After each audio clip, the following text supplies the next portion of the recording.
series. I'll just very briefly introduce the conversation series because we also have it live on YouTube.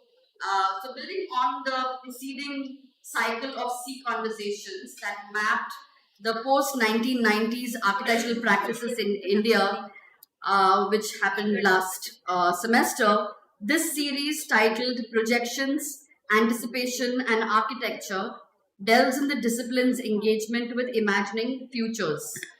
In exploring how architecture and more broadly spatial practice engages anticipation in envisioning futures, we ask what forms of spatial and design thinking and practices of hope emerge when anticipation is understood as a widely distributed and negotiated capacity in turbulent worlds marked by deepening difference, colliding force fields, uneven distribution of harm and risk, instability, uncertainty, and fragility. How do architectural practices frame futures prospectively or retrospectively from the socio-spatial conditions in which they are situated? These questions bring into conversation both research and practice-based perspectives on the making of futures.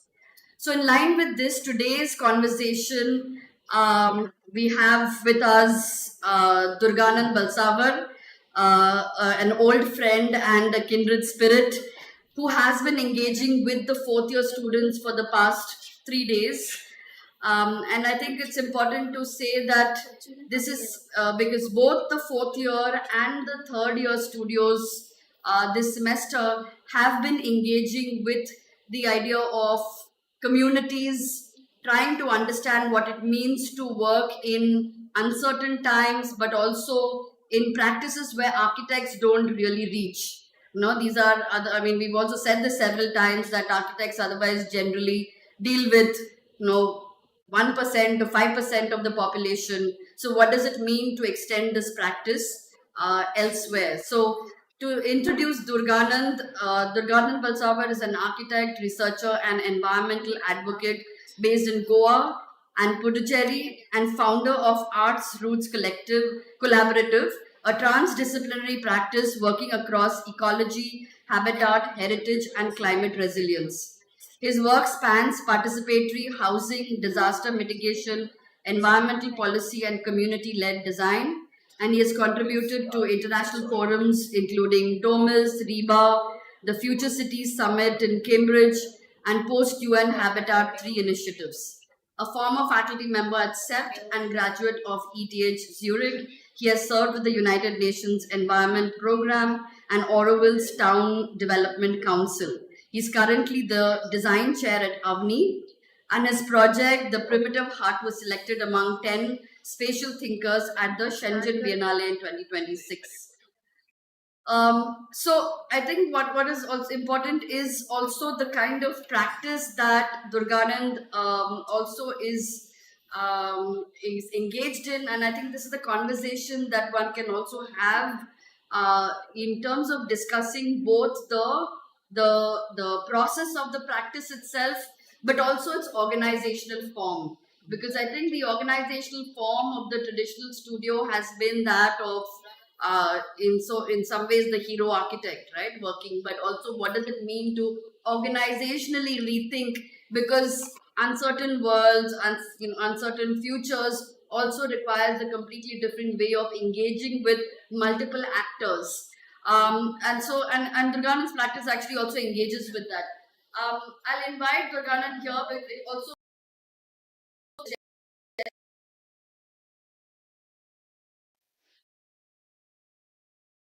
we will see his work.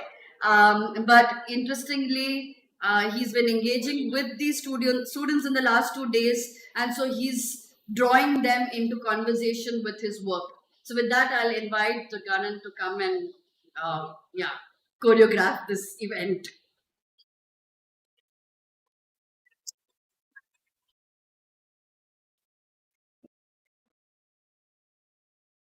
Thank you, Rupali. Thank you, Prasad, for the invitation. Always inspiring to be on the campus here and meet you all. have been following what's happening at sea for several years now. And I think there is a certain kind of engagement which is active, uh, resonating with the complexities and paradox of society. And what one found in the studio with Prasad Kanolkar, Rohit, and the others, and the students, is that this kind of a reflective resonance, of, so one is not straight away jumping to solutions, but one is taking a certain courage to confront and immerse in listening to what these issues are, And so coming to something like what we may call the architecture of practice rather than the practice of architecture, it is a moment where there is a rethink of what is the formation of an architect, what are the multiple um, formations that an architect can engage in with society, besides that Ayn Randian lone figure that is a utopian. And I think that rethink is, there is no better stage than now. And over the last 3 days, interacting with the studios and the students and the faculty, I think at sea, that engagement is very live, very deep, and close to maybe live projects also, some certain kind, where the school then gets reimagined as a laboratory of conversation. And this laboratory of conversation in a world that we know is challenged by climate change, rapid change of technology, the manner in which our cities are changing. I think it's not easy to comprehend this, and not easy for a young practice to situate in such a system. So I think in that context, what I suggested was, when the studio made a presentation on the first day, I found that intuitively the studio had kind of connected with several of these paradoxical situations. Some may not have solutions, and or rather some may not have ready solutions, but the students had kind of bravely attempted to address it, respond to it, reflect, and it also manifested in the drawings. Generally what one sees, there's a lot of talking in this. Here the drawings were there, some models were made. There was an appreciation or an intuition of what could happen, because a lot of it is lying in uncertainty. So I'm just doing a kind of a monograph right now with Stephen Hall on designing for doubt, designing for uncertainty, where we are trying to invert this relationship of privileging land over water. So it's an exercise where we're trying to privilege water over land, and then see what biases we carry as architects in either defining, boxing in water, isolating water. And somewhere that paradox came up in the studio that we were looking at, more in the context of the role of mangroves. And I think we're past that old discussion, outdated, still hangs around environment versus ecology or economy. I think we're well past that, and we need to re-engage. That's an old story, whether environment or economy. And I think that's the zone in which one needs to, the architect really has a kind of agency there, which the practice probably needs to appropriate in a very different way now. And this studio was opening those issues as well. So what I would request, and it's really as uncertain as how that community is going to grow, we have today in the evening. So I'm sure they also are wondering what will happen today in the next 2 hours. I'm also wondering, it's okay. So what we will do is that the 3 days of conversations, the drawings that they had, they've condensed it in very short time. So I would request them to, there were 6 groups. I would request them to briefly state what the site was, very briefly. I don't think we're looking at details, we're looking at the issues, how one immerses in the issues. So very briefly look at that, and maybe a few slides each of the group. And if you can give some kind of an idea of what each group was conveying, whether it was gender, whether it was a micro enterprise, whether it was the role of women, whether it was how the commercial and the residential kind of meet one another, the relationship to mangroves and ecology. So there was a multitude of issues that are emerging in that studio. So if you could briefly present it, and then maybe against that one would attempt, I've kind of changed my presentation, so I also don't know what will come up, in wanting to resonate with what that studio was doing, because that practice is like that. It's a collaborative practice. So if you could present that, and as the second part of the presentation is happening, which is largely my own practice over the years and how it engages, what were the challenges, what were the doubts, how did one negotiate a certain conversation between diverse participants who may have divergent views, divergent opinions, then what happens? There's no singular client there, and yet one had to kind of manifest habitat physically. And how did one? So I think that's the kind of process that would be presented. It's definitely work in progress, because these settlements are still being built upon. I visit them, we're walking, we're talking there. So these are work in progress, and we're kind of trying to understand if a community was to take kind of agency of the habitat they're building, and the architect now positions as a catalyst, then how does such an organic settlement emerge? And these are large scales, these are not small scale. They're 100,000 homes. So at that scale, we're not discussing a scale of. So those are some of the experiments which I would probably share. But before that, if we have the context of what's happening in the studio, it has the promise of becoming a live project. It's understood the ingredients. So maybe if you'll begin 15-20 minutes, and then I'll continue for another 20 or 25 minutes, and then we could open it. But it's really open. I don't think there's any format. So even when the presentation is being made, if there's a provocation or some question, please feel free to break that presentation.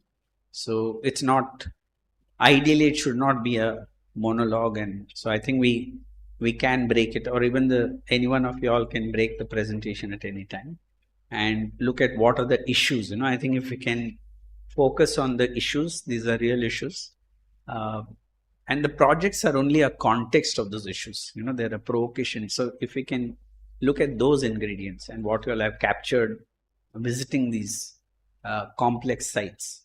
So who would begin, and with a broad introduction, then the 6 portions, and then maybe a question each, and the faculty would also raise some questions. And against that backdrop, maybe I'll present this second part. Yeah, please.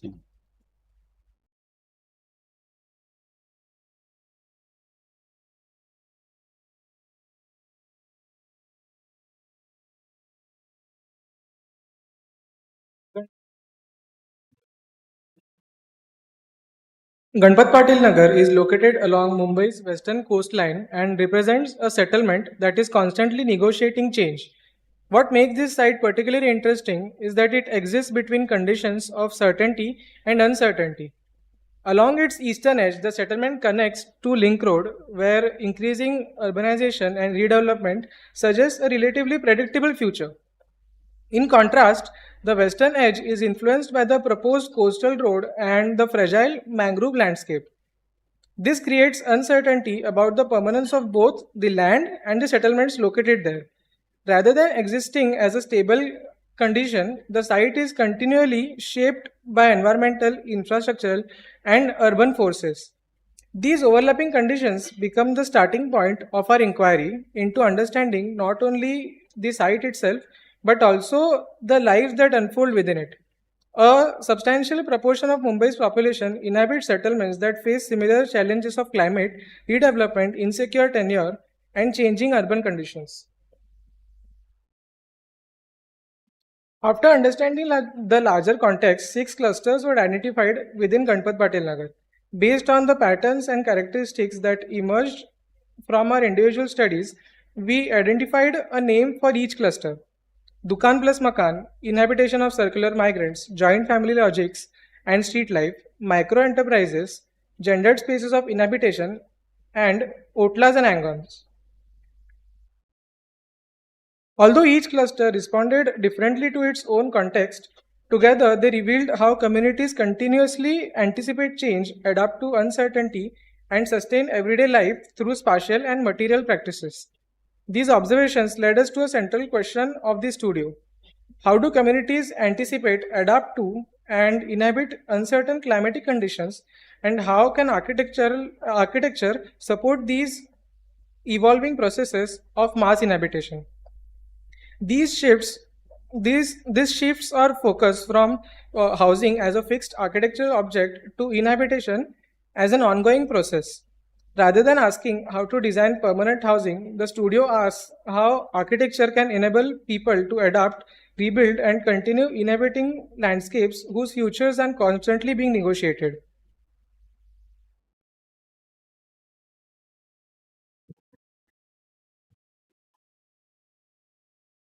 The existing settlement has developed a range of typologies and ownership patterns that allow owned and rented housing as well as livelihoods to coexist within the same built space.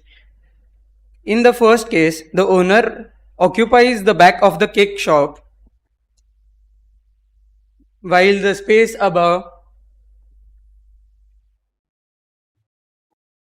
while the space above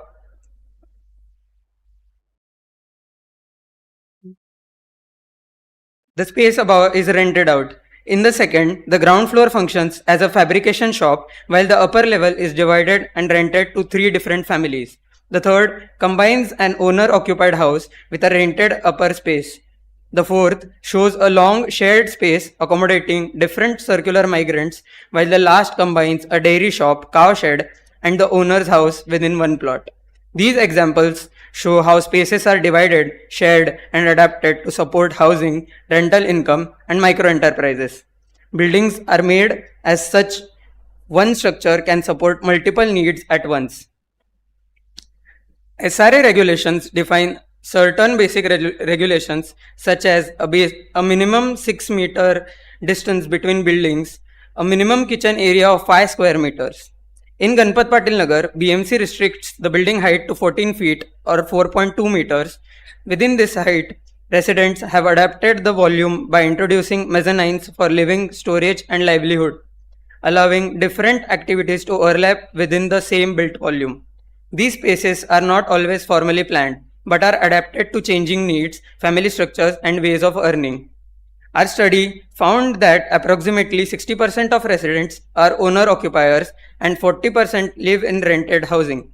Under the SRA rehabilitation scheme, only owners are eligible for rehousing, leaving rented households without homes. This highlights the need for redevelopment strategies that integrate rental housing alongside ownership-based rehabilitation. The rehabilitation scheme is unable to accommodate the complex social and economic networks that have evolved within the settlement.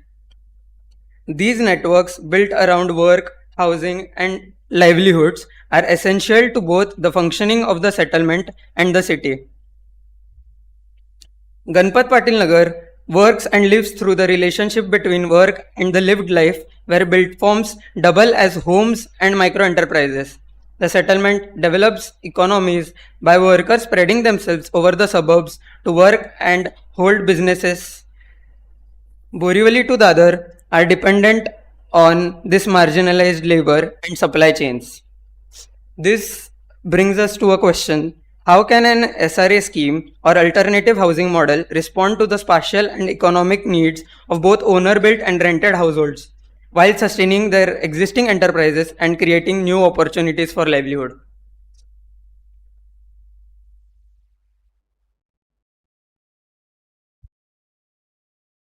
So we also observed the spatiality and the everyday life that is seen in the cluster. So the street here functions more than a circulation space, serving as an extension of everyday domestic and community life.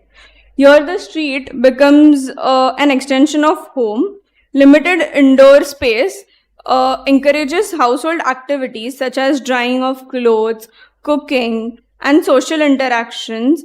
Also, peeling of garlics and the household chores that are conducted within the households are then pushed outside, transforming the street into an active shared space that strengthens the community life.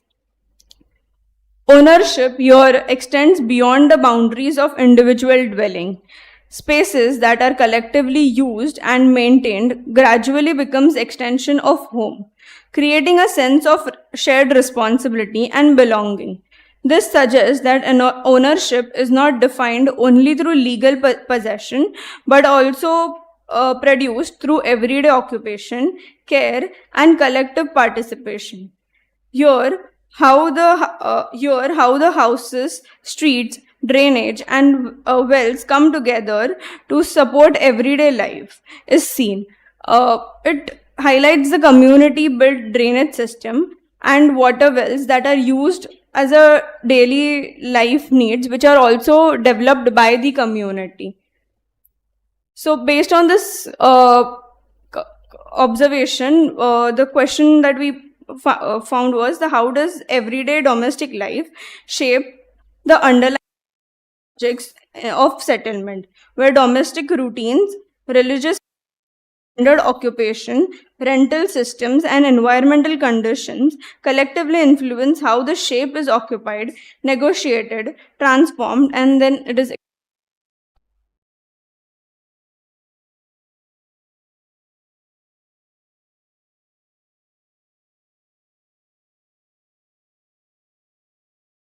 Here we look at the spatial practices observed through everyday routines. The madrasa that is being highlighted through a box.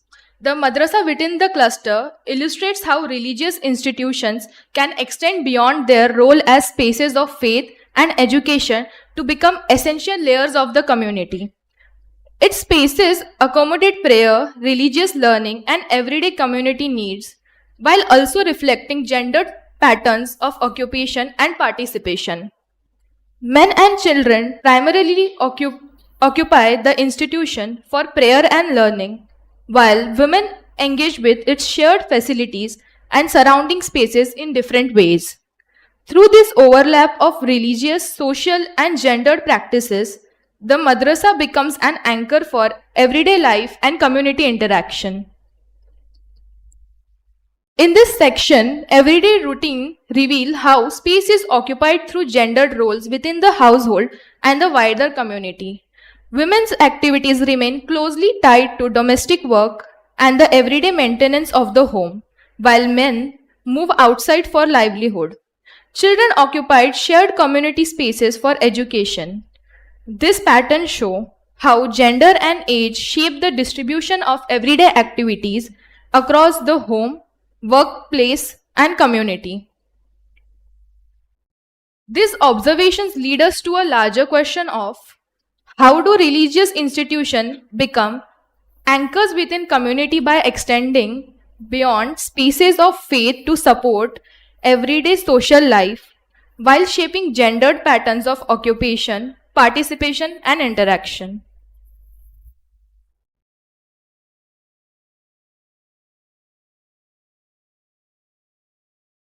After studying how people inhabit this space, we looked at it through the lens of climate. We wanted to understand how climate influences the space and the quality of space that it creates, and how architecture adapts to everyday environmental conditions. In Ganpat Patil Nagar, It is built on low-lying wetland, so flooding and humidity, poor ventilation are not occasional problems, but they are everyday conditions that people constantly negotiate with. As houses grow taller and closer together, natural light reaches only the front rooms, while the deeper parts remain dark throughout the day and depend on artificial lighting. Poor ventilation, limited light, and closely packed houses together create high humidity inside the homes. The indoor environment remains hot and uncomfortable, especially during the monsoon. With very little distance between the houses, cross ventilation is blocked and fresh light cannot move through the entire house. In many cases, the front door becomes the only major opening, while the interior space becomes poorly ventilated. Looking at these houses, we realized that climate has directly influenced how people and houses have evolved over time. Since the settlement is built on wetlands and experiences heavy rainfall every monsoon, people have continuously adapted their homes instead of rebuilding them. Houses have raised plinths to keep flood water out. Sloping roofs help drain rainwater into the drainage network, and roof overhangs protect the entrances. This shows that climate does not influence the building, it shapes how space is used. The quality of space is created through the relationship between climate, the built form, and everyday life. These observations led us to one question. If nearly 40% of Mumbai's population lives in informal settlements, many on fragile wetlands, shouldn't housing also be understood as a climate question? With this, I would like Durganand to continue his presentation. Thank you.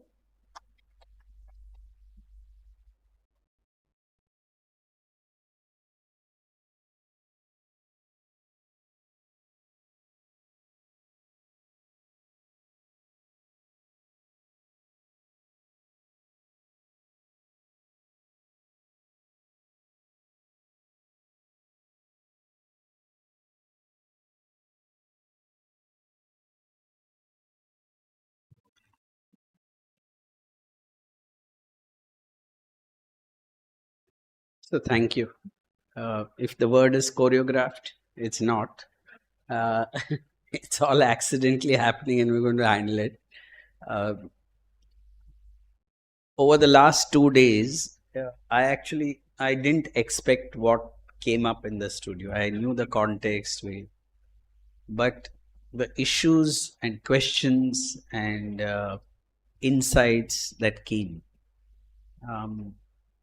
lend themselves to practice, and they were not merely it may be in the academic sphere that they were raised, but the process itself, the depth of experience of immersing into that environment, asking those restless questions, all were evident, and therefore it was only natural that a conversation kind of bridge what this kind of reflection is in the studio with the kind of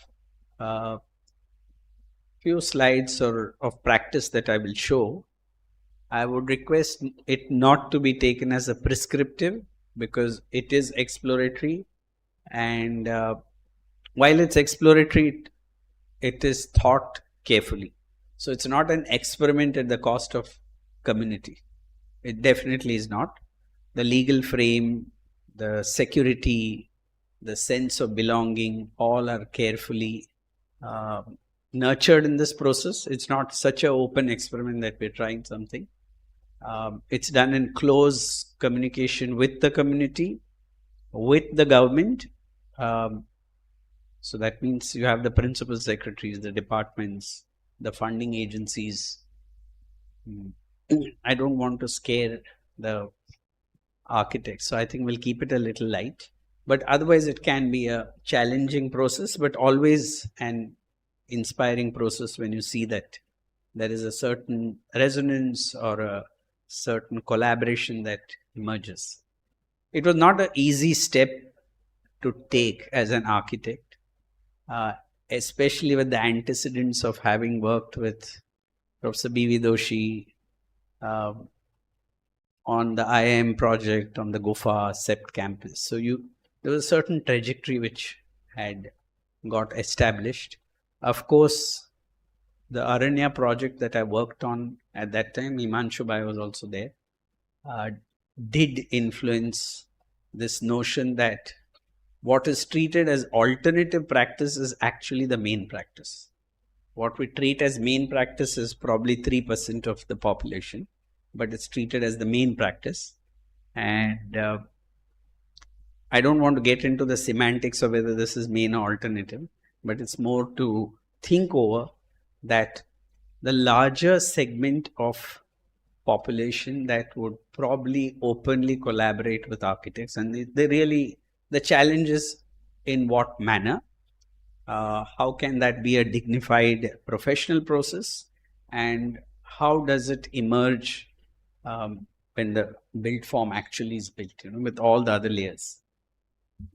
The reason of the title, the title was quite ad hoc. That evening I had to give it in an hour, and I gave it, and I gave it because actually it's a consequential or inconsequential story why I gave it. I go for morning walks at 5 o'clock, and whether I'm hallucinating or it's real, I don't know. There's a cormorant bird that follows me everywhere every morning when I walk, and I've documented it now.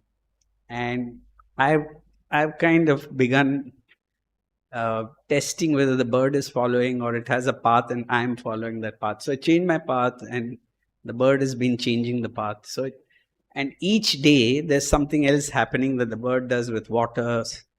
I just watch it, and it's such a simple set of algorithms, but it can really evolve into a fabulous game, and I was watching how it relates to the sun, dives in. So really watching it, and as one is walking through these forests.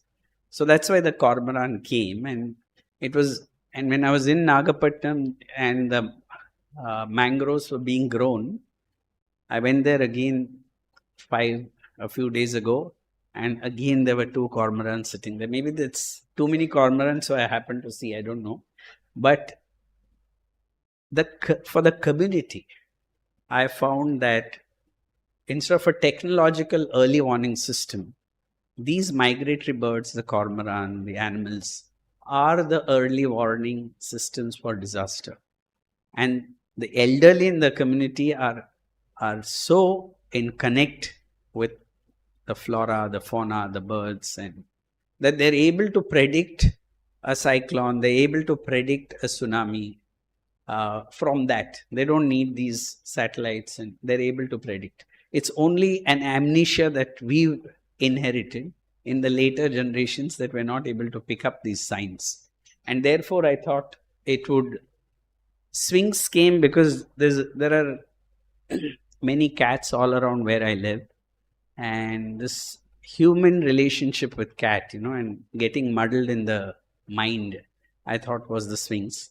But each of it was really the word biodiversity was not fascinating when I wrote that. So this really conveys biodiversity. We use words so often, sustainable biodiversity, ecology.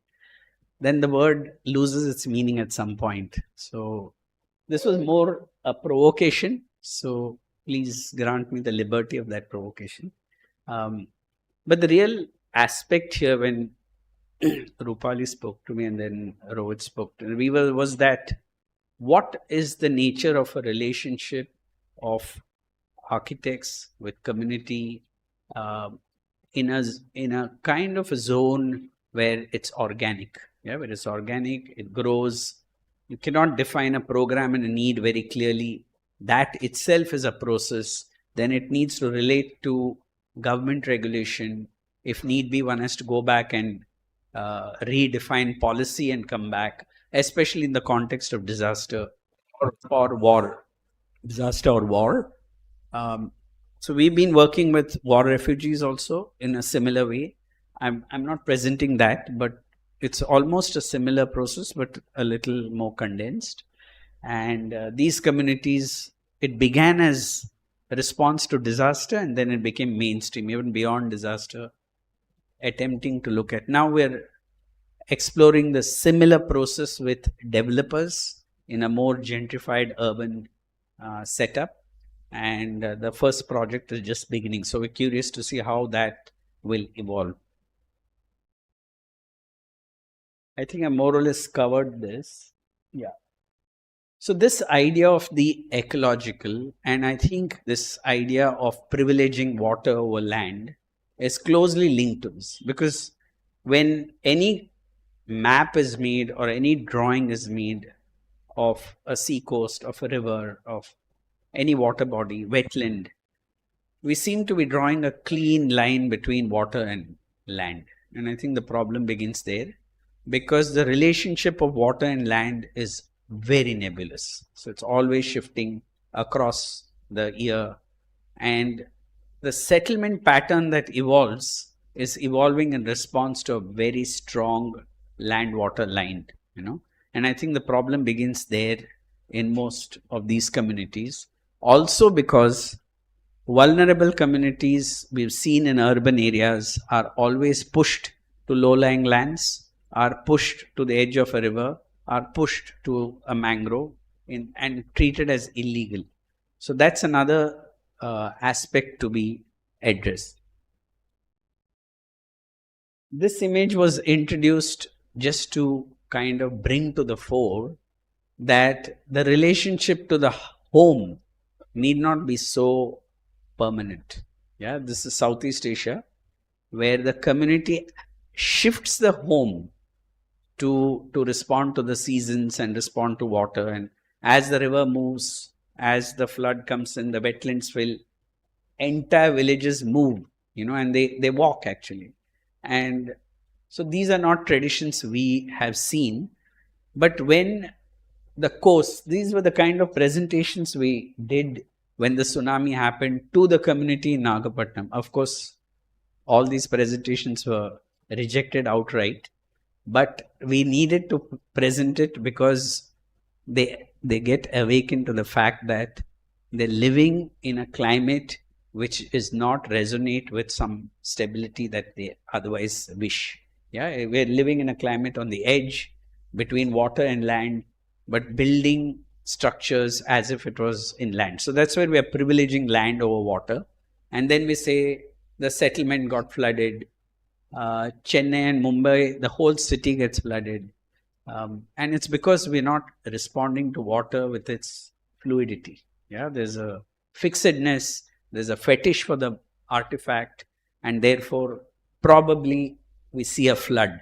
So instead of fighting the flood, I think embracing water may be a new way of looking at urban planning, which is the proposition we're making. So when the tsunami happened, the Andaman community is one of the oldest communities on the planet. And the Indian government felt that it may have been wiped out in the tsunami. And very few are, or I think nobody is allowed to go on those islands. And because we were working in Nagapattinam, we were given special permissions from the army. And I was taken there in a helicopter to kind of evaluate what damage had happened and what kind of intervention we need to make in these really ancient tribal societies. To our surprise, there was no loss of life. There was no loss of life. The community had predicted the tsunami way ahead, rebuilt the defenses on their islands. They're not in connect with society. They do not know that we have a mobile. They do not know about electricity. They're an isolated community. But they're so closely in touch with nature that they could predict the tsunami and there was no loss of life. Despite the fact that the tsunami water washed over their entire island. Yeah, they'd gone to a tree top. They knew which trees to climb on and wait till the tsunami left. They knew how to resettle themselves and come back. So I think that's the indigenous ancient knowledge which we've lost, which really we thought needs to be recovered to the extent possible. So these are two zones where land meets water, and these are two zones where land meets water. Sundarbans, of course, we know, and then Nagapattinam. Nagapattinam, the area we are working in, is one of the most vulnerable zones of India. And many of the areas we are working in are below mean sea level. So it becomes even more challenging if there's a minor cyclone. So we had to work in these two areas. So more our work was around this Nagapattinam and what is called the North Poinganallur area. And what was very evident, and we didn't have to make a case for it, I made a presentation at that time called Why the Mud House Stood. So there was a mud house that stood in this area, while all the other concrete settlements and were all wiped out completely. Over 100,000 homes wiped out by the tsunami. But there was this sole mud house that stood. And so that mud house gave us a context for a conversation that it stood. And we realized that nature probably creates the protection for its own fury. So if we look at the process of the ocean, the wind, the ocean breeze creates sand dunes, generates a natural vegetation, and medieval and ancient societies built beyond it. So in the event of a cyclone or a tsunami, the settlement built beyond the sand dune. Settlement is built beyond. In the event of even the most devastating tsunami, the settlement would stand. And I think for us to attempt now to design earthquake-resistant houses, tsunami-resistant houses, I think is a paradoxical situation because it cannot be done. But we keep discussing that when it cannot be done. And the only way it can be done is that the larger forces of environment and nature, in Mumbai they have the mangroves, if they are an integral aspect of the architecture, of the settlement plan, then alone can we look at this relationship with the cyclone, with rain, with excessive rain, floods.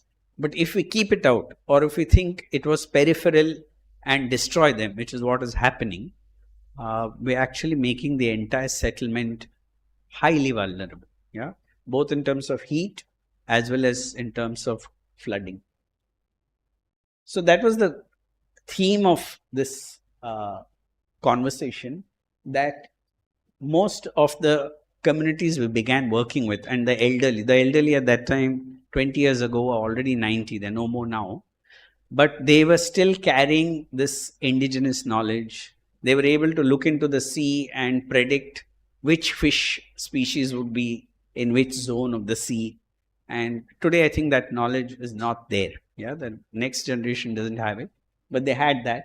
But there was also a mythology and folk of each of the migratory birds, of each tree, sacred groves, and which lent.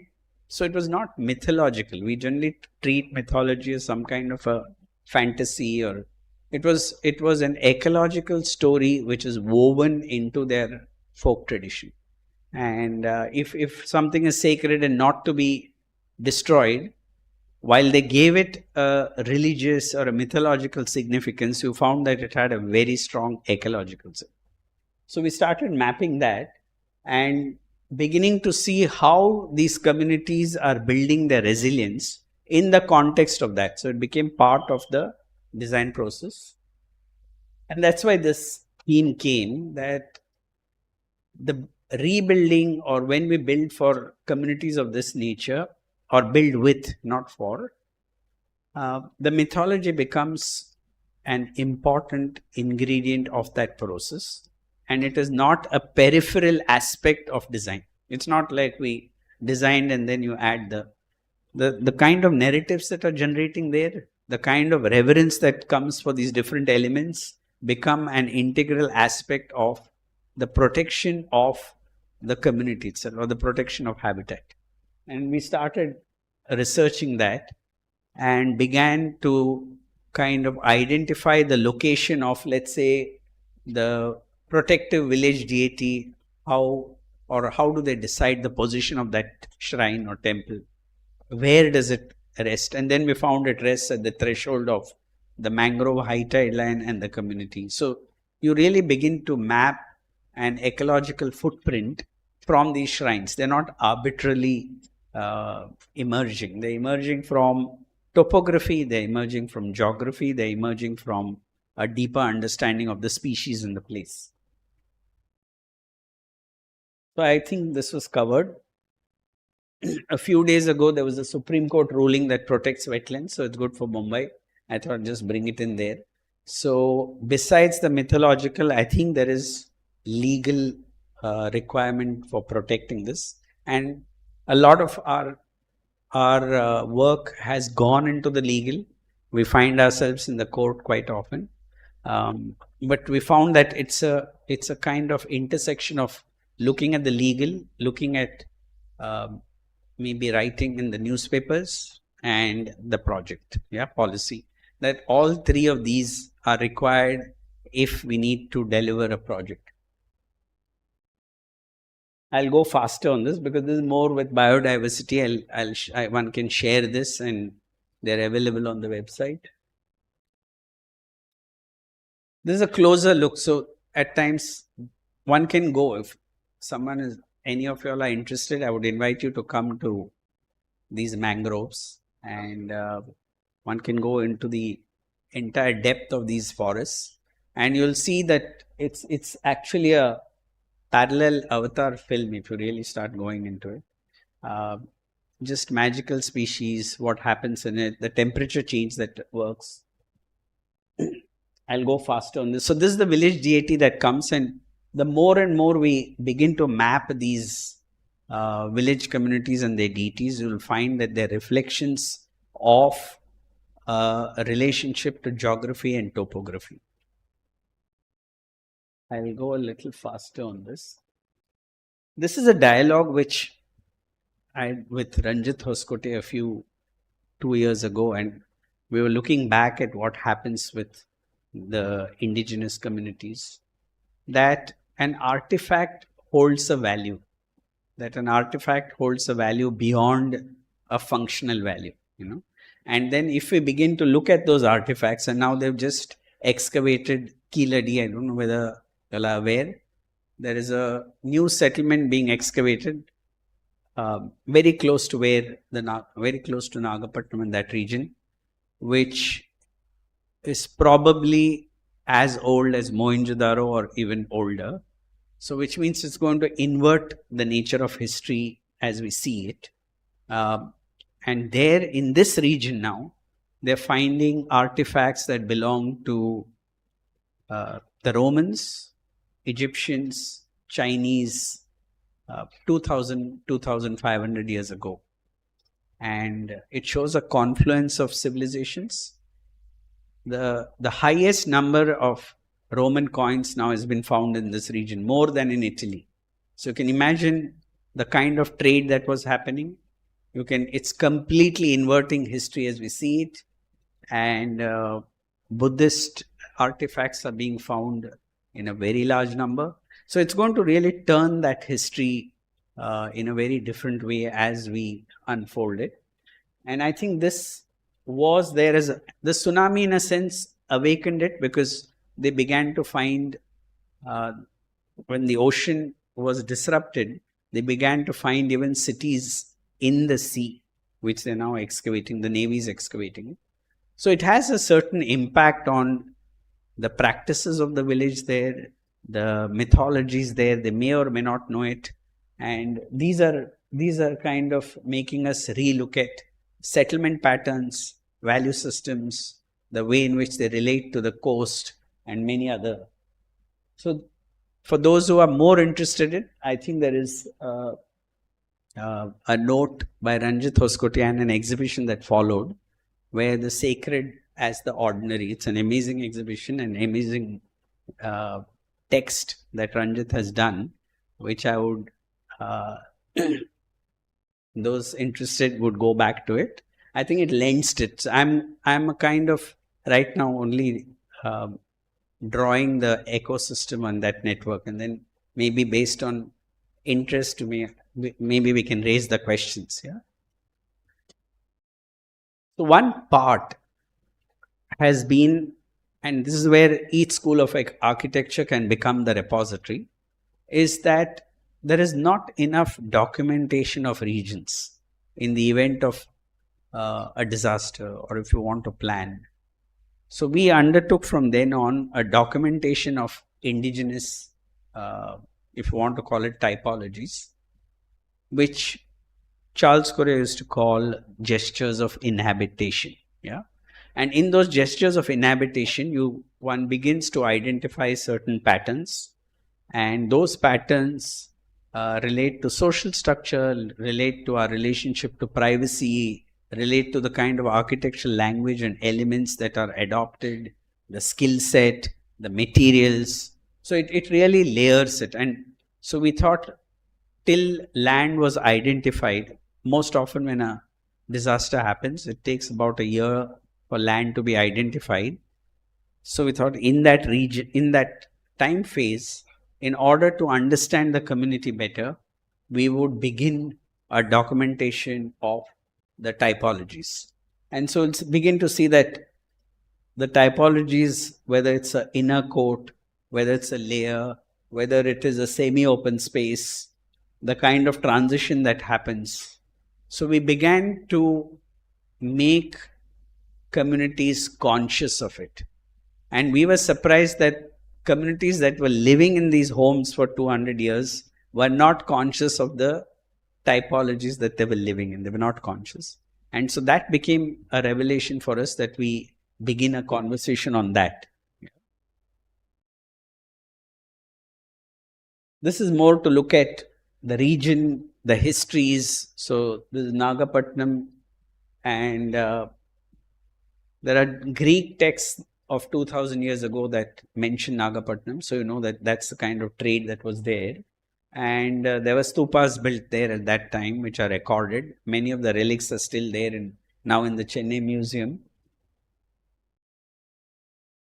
An important aspect in this building process that kind of made us rethink how we were engaging with community was that in the fishing community, while it's not seen as a matriarchal community, in its functioning, it is matriarch. Yeah, I may use a certain few wrong words, but they're used for conveying something. In the fishing community, the husband or the man is almost the employee of the wife. He's an employee, yeah, if I can put it very simplistically. So the men go out fishing in the morning, they catch the fish and come back.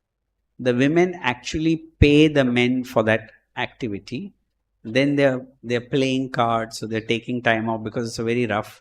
And then the women take over the entire business of selling with the merchants. So the financial control is with the women, and the men are, therefore I'm calling them employees, who are sent out to sea and come back.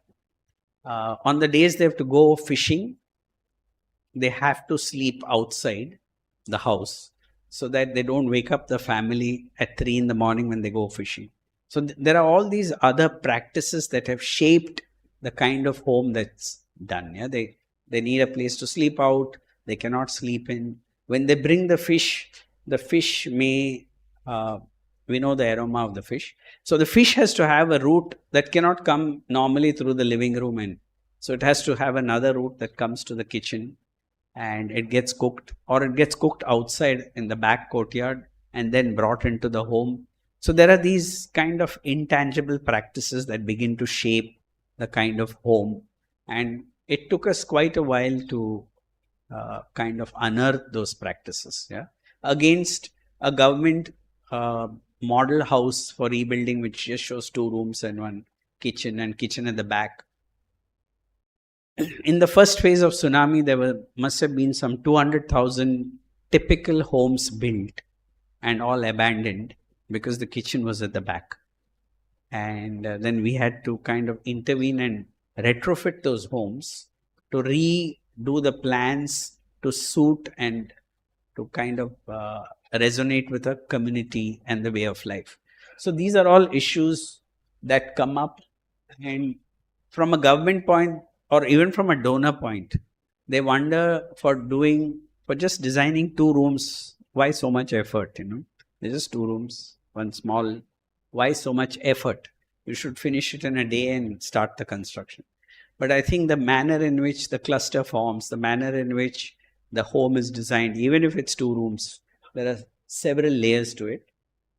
This is again just the fact that Sanjay Subramaniam's text on this, which I have been reading, on how the ocean, the Indian Ocean as a polycentric zone, actually shaped the kind of activities that happened on the coasts of India. And it's a fascinating read because we are so land-centered. We say we look at invasions from the north, but if we really look at the manner in which colonization happened, the agency of the sea, how those polycentric networks worked, we begin to see a lot of these ports and formations and which impacted trade, which impact the railways, actually came from the sea, and so that's another study which is on. So we see this slide has been put because we don't see it that way. But when the Pantheon was being built, they were having a conversation with Tamil Nadu at the same time. But when we study Roman history, we see Pantheon is something far away. You will see those elements south of Pondicherry built, even now standing. Of those Roman ruins. And the similar brickwork, the similar arches, all existing there. Not yet excavated completely. There must be at least 5 or more Roman towns or garrisons as they're called. And now the Italian consulate is all excited seeing it. But I think we need to place this to understand that globalization was not a phenomenon that happened 20 years ago. But there was some confluence, and then we probably had an amnesia of it. Vasco da Gama was here, Marco Polo was here, the Chinese were here. And I think all that led to a certain confluence of belief systems that we see today in these communities. These are just to take the mind off just a local community and understand a larger context in which they're working, so that you see that there is already a predilection or a certain direction that is coming from these kind of connections. And many of these trades still exist within Pondicherry, but are not seen as connections that evolved 500 years ago. So these were the kind of about almost 450 to 500 different homes that we mapped, measured, drew, documented, spoke to the families. Family records were drawn. You will see there, and it could have been a simple mud hut, or it could be a more elaborate home of this kind. But each we found had those archetypal images or archetypal elements, what Palasma calls and how they negotiated this relationship between town, home, interiority, privacy, community. So those were the layers. So when we began with the community, we thought it may be good to open up these layers to them, because they were not conscious. They were completely focused now on a builder apartment, which doesn't have these layers. They see that as new and fascinating. And so that's the change which is happening, where everyone moves to a 2-bedroom or a 1-bedroom kind of a apartment, and all these layers are lost. So we're wondering, how does one re-invoke these layers? So this is how we began in the beginning, and this began with conversations with architect Laurie Baker. He was alive at that time. He was 89. And so we had the good fortune of collaborating with him on our projects. These are the last few projects where Baker actually intervened. And he was generous to kind of guide us, get his teams to train our architects. We were not too much to reinvent new technologies as much as, so we did invite Orwell, we did invite even Hunar Shala came in at one point, Baker, development alternatives. So from a technological point, we were agnostic and open to being guided by centers that already were technologically rich. But the village community was taken to Orwell, taken to Trivandrum, to Rajasthan, and they were exposed to different technologies, and then they chose which technology they would like to adopt besides their own indigenous technologies. So if you see the Sri Lankan war broke out at the same time, and so we were requested to look at the Sri Lankan refugee rehabilitation, which was another about 200,000 refugees that were coming into this Nagapattinam region. And the refugees felt that they need to participate and collaborate with the tsunami rebuilding, since they were getting support from the Tamil Nadu government. And the Sri Lankan refugees who came in they carried the skill of understanding coconut tree seasoning, wood, which for some reason the Tamil Nadu coast has forgotten.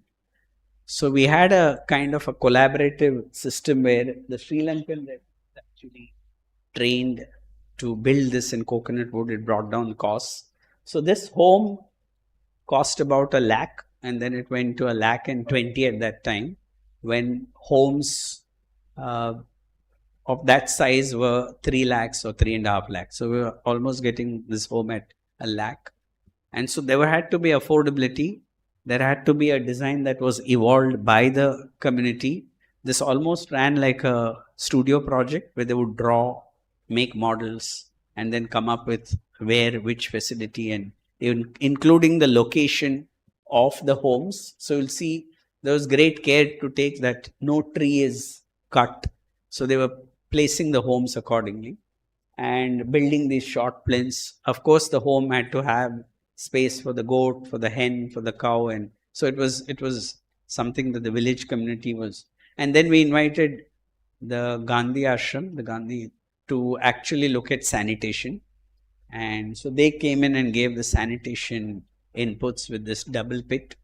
So there was sanitation, there was water. The challenges were, of course, the caste system, and so the scheduled castes couldn't get water, or their location was in low lying, and it was not easy to change that system.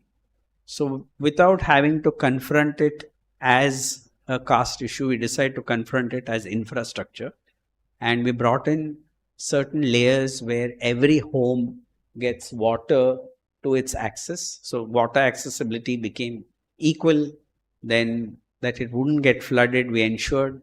And so those were the manner in which we were dealing with these inequities, but we had to handle those inequities. So these were really homes built which could grow over time, and the growth pattern was fed into the design of the home.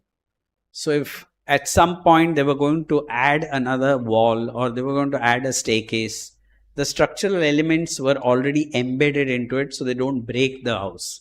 Yeah, so if they needed to extend a column or extend a beam, that was already fed into the reinforcement, so they could kind of extend the home and it grows organically, including into a cluster.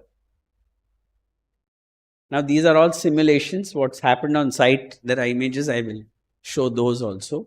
But they could build vertical, they could build part temporary and part this. If there was a stair which is temporary in the beginning, it would change into something permanent later.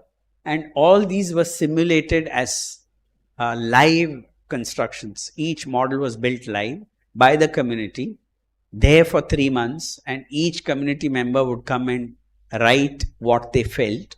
If they needed, they could even stay there for 2 days in that model house and come back to see whether it suits them. and they would make modifications.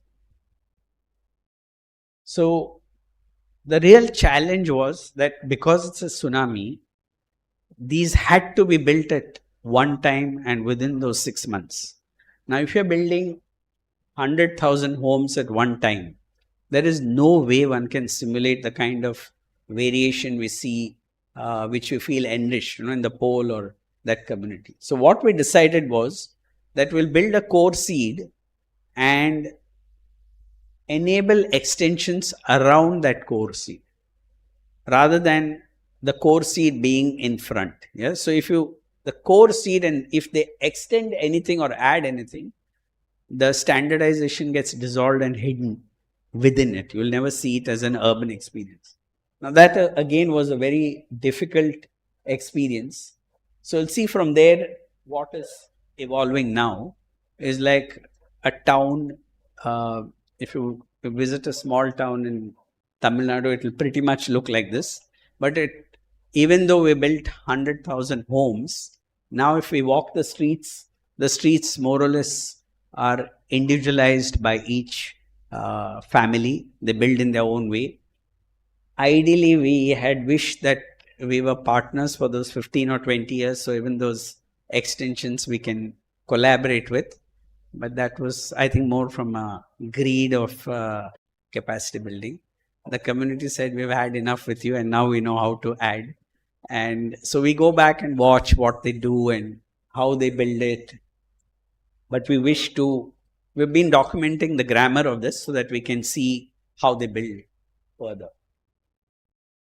But at the core, so there was one aspect where at the core, the minimums that are required for construction, structural safety, climatic response, flooding, those were taken care of. So that's not left to the vagaries of a capacity building. Those were taken care of. And services were taken care of. And what we did was we placed the services at the rear of the home, not on the road. And generally the services are placed on the road. And you'll see our cities are dug all the time because the services are on the road. We decided to have the services in the courtyards at the back of the home. Because if then they're dug, the family will put pressure on the authorities to kind of repair it straight away. But if it's on the road, they don't have that agency to push. So the roads remain untouched all the time. There are no services there. And there are a series of courtyards at the back. But what it allowed us to do is also minimize the services in a way that 60% of the inspection chambers were reduced. So we were looking at all that also, which on a project of this kind leads to a saving of 20 crores. It's not small, 20 crores. And that kind of reassures the donors also and funders that it is an affordable housing, So there was that kind of intervention, which then the water is taken for recycling. So those, and because it was Tata's funding this, they liberally provided the solar lights. So I think another donor would have had it difficult. And this is kind of the palimpsest of how the neighborhood began generating. And we kind of moved the blocks on site based on if there was a tree, the topography, and all that was mapped on site, then the drawing made and submitted for permission. So it was a reverse situation.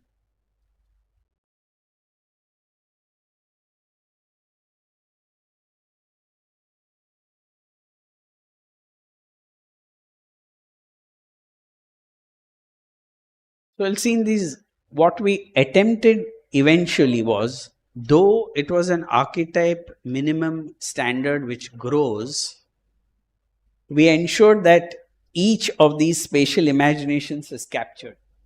And each of them was, the community was provided 6 to 10 alternatives of each.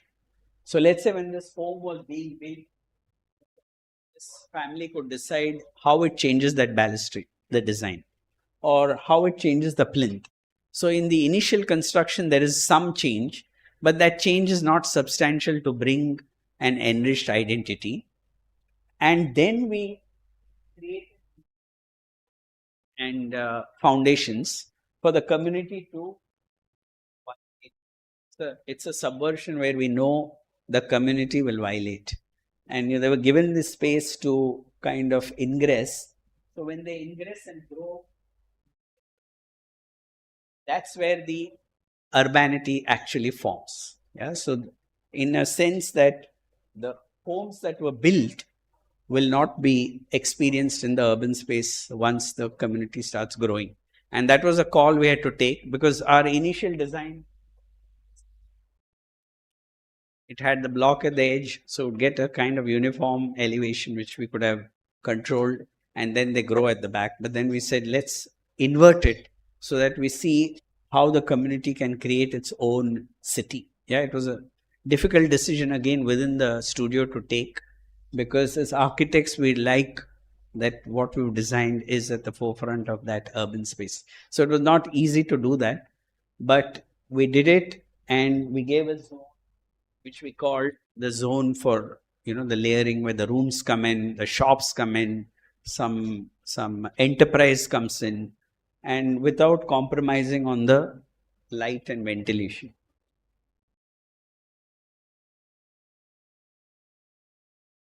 These were in parallel. Of course, training at CEPT means that you need to get back to what you've forgotten. So we have indulged in projects like this, and where we look at certain community spaces where the village or the community cannot, and we bring in certain interventions. Many of them fortunately didn't get built as yet, so we have time to go back and refine it. But we did. So there was this fish center which we built for Dr. M.S. Swaminathan, where we so there were institutions being choreographed by us where didn't have precedents and were created so that a village economy gets generated. And this was to do with fish waste, and we recently went there. It has turned the economy of the village completely. So we're more and more feeling a little reassured that if institutions of a certain kind are also conjured and inserted into the village, that it can generate a certain economy within the village. For those who want to delve more, there's Annapurna, there's Annapurna Garimela's text where she's analyzed these different projects, I think quite incisively. I'll share it. Then there is Building Wise by the Center for Science and Environment that has mapped these processes. There's this book by Adrian Parr that kind of looks at the ground reality of each of these interventions. And then there's an Acoustics now, which was edited by Brinda Somaya, that talks about that process. And SOM is in the midst of publishing this entire process of engagement with community, with government, with regulation, and what emerges out. I'll go faster with it. This is quite known. So a lot had to do with the kind of training we give. So there was capacity building, which of course we got CSR funding from the Tatas and Godrej, CIA, several others, where we created these small rural schools of construction, 40 of them. And village communities even today are getting trained in that, in various technologies that they want. At times we do invite Orwell or Laurie Baker Center to come in, but that's one that began. We've collaborated with Dakshin Chitra in a formal way, where these elements are being kind of engaged with both schools of architecture and communities now, because it needed a tangible kind of a reference. Cosford, Laurie Baker, Orwell, CSR. So what is being discussed is not a singular process. It doesn't have authorship. Of course, there's a catalyst, and at some level I am driving it. But it is being driven recognizing the inherent strengths of these different collaborators, Now we have internships from about 20 universities around the world that come in for anywhere between 1 to 6 months. And the interns also run through this process. They can choose the pattern of running through the process and what they need to see, including learning a technology or working with a community or working with mangroves or agriculture. So the mapping is quite large. We have Cambridge University coming down, Hong Kong is coming in. So it is growing by a very organic way. I won't say it's very focused, but each scholar or each young architect who comes in kind of decides the program, and then it's kind of shaped to the needs of that university so it's not a common program for all, where they meander through this. They can even attempt something, not like it, and change it. So even that is being provided. IIT Chennai is there in that project. The British High Commission is there. Arup has now collaborated. So it's growing into a kind of the pandemic kind of there was a setback during that time, and now it's gradually coming back to. The main issue here was, instead of looking, even in a disaster, instead of looking at it as aid, looking at it as, a community that needs beneficiary, it got turned around that we are the catalyst and the community becomes the center to rebuild. And the indication is when the community feels they do not need these support, and that's when we come out, and then they grow. We do visit often. So I would say this is really the incremental approach, the elements and which we brought up in the studio. There's much more to it, but given the 30 minutes, I said, let me at least draw the contours of what happens, and if there is any questions, clarifications, we're definitely open to any suggestion on how this should change, how it should modify. It's a very organic process, but I think through this process now we've kind of maybe about 300,000 homes have been manifested. So that's the scale. So we're also looking at the kind of scale. We're looking at the kind of sense of belonging and also the kind of sleep that we have. So I sleep well because when the community builds, I go to site and I can look at asking them why the construction is not good or why they need to improve.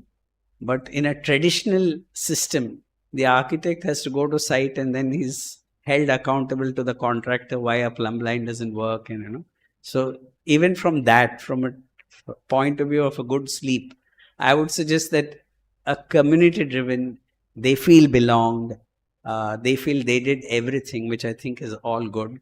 But then you one has to know the terrain. It's not a free for all as it may seem. One has to know the terrain. One has to recognize the terrain and recognize biases, recognize what may happen, because it's a kind of weave between government, the development authority, the PWD, then the community, and in the community it's a fragmented community. It's not such a homogeneous community. So even the community needs to be kind of resonate in that. And of course, then the architectural manifestation that doesn't compromise the structural, doesn't compromise safety, doesn't compromise what's in the National Building Code. I think as communities get more and more exposed, then the other layering that we are expecting, of the sense of place, the kind of courtyard they create, that will happen. But as of now, they are obviously getting influenced by the developers and you have the brightest shades of yellow, purple, blue. I used to get agitated and now I'm beginning to enjoy it. But that emerges, and many a time I would design these, which I thought were true to my alma mater concept, very neat, white and exposed concrete community centers. Go there in a month and I'm not able to find the community center because it's been painted purple, blue, the doors have been changed, some dancing jali has been changed. And then you realize, you better surrender to the community. And You surrender in a certain way where you then redefine or reimagine what is your relationship with the community, and ensure that the emergence of the home, these institutions, because a lot has to do with also discussing with organizations like the MS Swaminathan Research Foundation or WRI or sometimes WHO, a hospital organization. And many of these projects are generated by our studio, where we see a need, whether it's a school. We built a few schools funded by Rolls-Royce now when we felt the need. So these projects are generated. You realize that there is a void there and you have to generate these projects. Generate and kind of build capacity within a community to build and maintain it. Be ready for it to fail and go back and see that it kind of again gets activated. And definitely understand regulation and its reflection very carefully. I can just give one small example. I hope I'm not too much short over time. But once after the coastal disasters, there was a need for disaster mitigation centers across. And the Tatas and TIS came and did a study on where does the village community have the maximum debt. And they found the maximum debt was in marriage, because the politician would control the marriage hall and each village community had to pay 3 lakhs as rent for that day for the marriage hall. So Mr. Tata, it reached Mr. Tata and he said, we need to build marriage halls and see that the village debt is kind of minimized. So there was a grant given for some 20 marriage halls, and all came within this zone where the village community was, and the government refused to give permission. And then we started studying the law, and we found that in those zones there were earlier disaster mitigation centers there, which are large halls with. And what happens with the disaster mitigation center is it remains locked and it's opened only when a disaster happens. So it could be once a year or once in 2 years. So often we found that the disaster mitigation center building itself is a disaster. It doesn't serve its purpose in a disaster because it's never been used. And it's derelict. And at the moment of disaster, maybe when the lock is rusted, you can't open the door. And so there was, but huge funds are invested in building these disaster mitigation centers. And Mr. Tata wants these marriage halls to be built and permissions are not. So I happened to meet the collector, and actually the plan of a disaster mitigation center and a marriage hall is quite similar. So we asked the collector, would you have a problem if the village community begins to get married in the disaster mitigation center? And of course the collector didn't have a problem. So we changed the title on the drawing as Disaster Mitigation Center. We went back to the village and asked them whether they have a problem getting married in a disaster mitigation center. They didn't have, as long as it's free of cost. Then we organized 2 boards that when on the day of marriage, you change it marriage hall. On the other days, you say disaster mitigation center. But this is the kind of navigation one does because of legislation, rules, and not getting a permission. So then we built some 20 of these centers. Now, I don't know whether disaster mitigation or marriage halls, but 20 centers are built. And then MS Swaminathan now has taken them over as village knowledge centers. Training is happening. So these are the challenges that you find, which are outside of what we traditionally see as architecture, but lie in regulation, lie in advocacy, lie in policy, lie in the intersection with environment, or the fact that mangroves were required, or all the housing we build is vulnerable, and we cannot say that this is tsunami resistant housing. So we do need the mangroves. So we kind of combine this, because then there's greater security to what is being constructed. But it's also a learning curve with the community, their practices, the elders, the elders carry amazing, they're still living in the 16th century. They're carrying amazing knowledge of medicine and many other factors. So I think this pretty much, I hope, covers the way in which I don't know whether to even call it a practice. And this is the first time I'm presenting our work, I'll tell you. I've never presented because I'm not sure if it's a practice.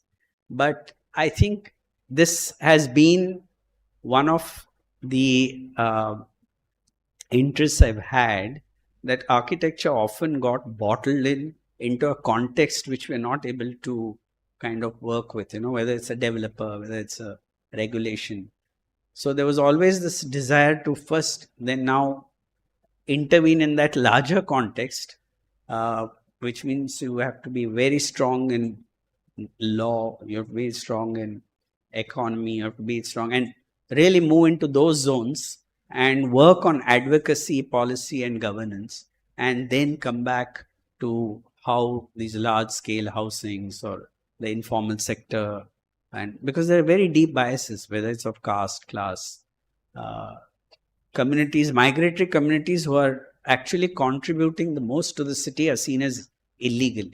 Now, these are areas I think architects can begin to intervene and see more from a point of view of what's the kind of city we want to live in, more from that point. It's not a utopian city we see finally a projection, make Chennai like Shanghai, and those all will happen. But I think there's a granular need to look at what are the challenges, what are the biases, how does it reflect in policy, how can that move into regulation, how does that then shape the kind of funding and finance that can come into these communities. And of course, not forget that eventually the home has to be the center. So it's not that the home is forgotten. There's a core home which is kind of established with these kind of layers of the semi-open space, the fork, the privacy, the services are all taken into account. But maybe the aesthetic element is left to the community. That's one inversion where the aesthetic element is with the community. It was not an easy decision. I would say it's not an easy decision for us being trained in a certain way in architecture. But we found that it could create a certain kind of sense of belonging. It would embed communities to build their own homes, especially when we're talking of larger scales. If there's a friend or a patron coming in for a single home, I think I would design. I won't leave it to him. But if there are projects of this nature, so it's about discerning also which project may be shaped in what kind of way organically based on the constituents or the kind of relationship of the different stakeholders within a community. Yeah. And especially vulnerable communities. So I think that's where we began. And at some level, we've resisted this idea of this is a social practice or this is a sustainable practice. We've resisted it. And because I think every practice is social, every practice is sustainable or aspires for it. So this is more kind of attempting to look at the larger context that is beginning to define the making of that artifact, which then creates these cities. And I think that's been the search for the last 30 years. I hope I've done justice for the invitation here. But I would really open it up to suggestions and thoughts, and because this is an everyday work in progress for me, and even decision taken 25 years ago is live today. I go back and think if it was decided that way, what would have been the trajectory? It's a Sudoku also at some level, but it's an interesting Sudoku, wondering where does it grow or how does uncertainty work? How do we change our relationship to the artifact, to urban space, and make it more collaborative? Yeah, thank you very much. I leave it open to conversation.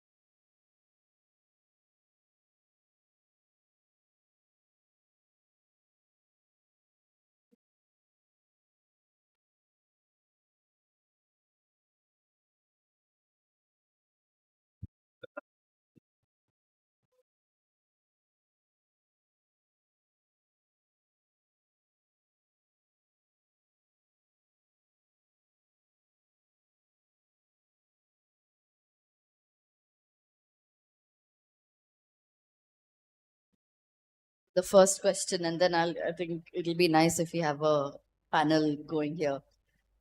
So I think thanks, Durganand. It's really fascinating presentation.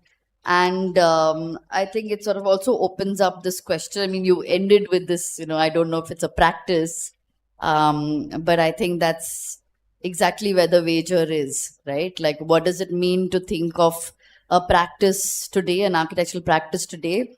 And particularly when we're seeing the existing model of the architectural practice that has been venerated so much and has this long lineage of the producing this figure of the architect in crisis today. I mean, and we see it around less and less people coming to architects, the Supreme Court ruling saying all that you can hold on to is the title of the architect, but anyone can actually build. So what if you can also kind of talk about then the organizational form of this practice? What does it mean to open up? Because we know, everybody knows what a traditional studio is, and the structure of a traditional studio. But what does it then mean to expand the idea of how one actually thinks of an architectural practice, and then how does one shape then the organizational structure of that practice?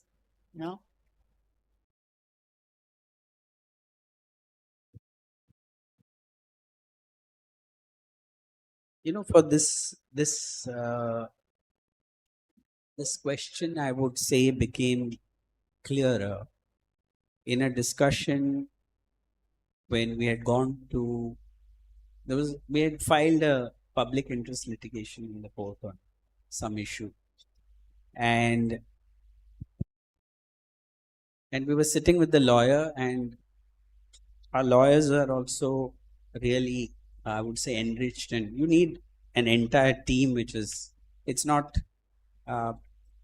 and that's something I've kind of shied away from. So I've never, if I'm invited for a presentation, I'll do on history of architecture or something, never on the work, because then you kind of, it creates a paradox to the kind of collaborative practice you want to do, So that's been one issue which is still being resolved in the mind. But there was this very interesting conversation I had with our lawyer, is Mr. Sriram Panch, who's a very eminent lawyer. And I've learned a lot from him right from early days. And he said, if I was born again, I would be an architect.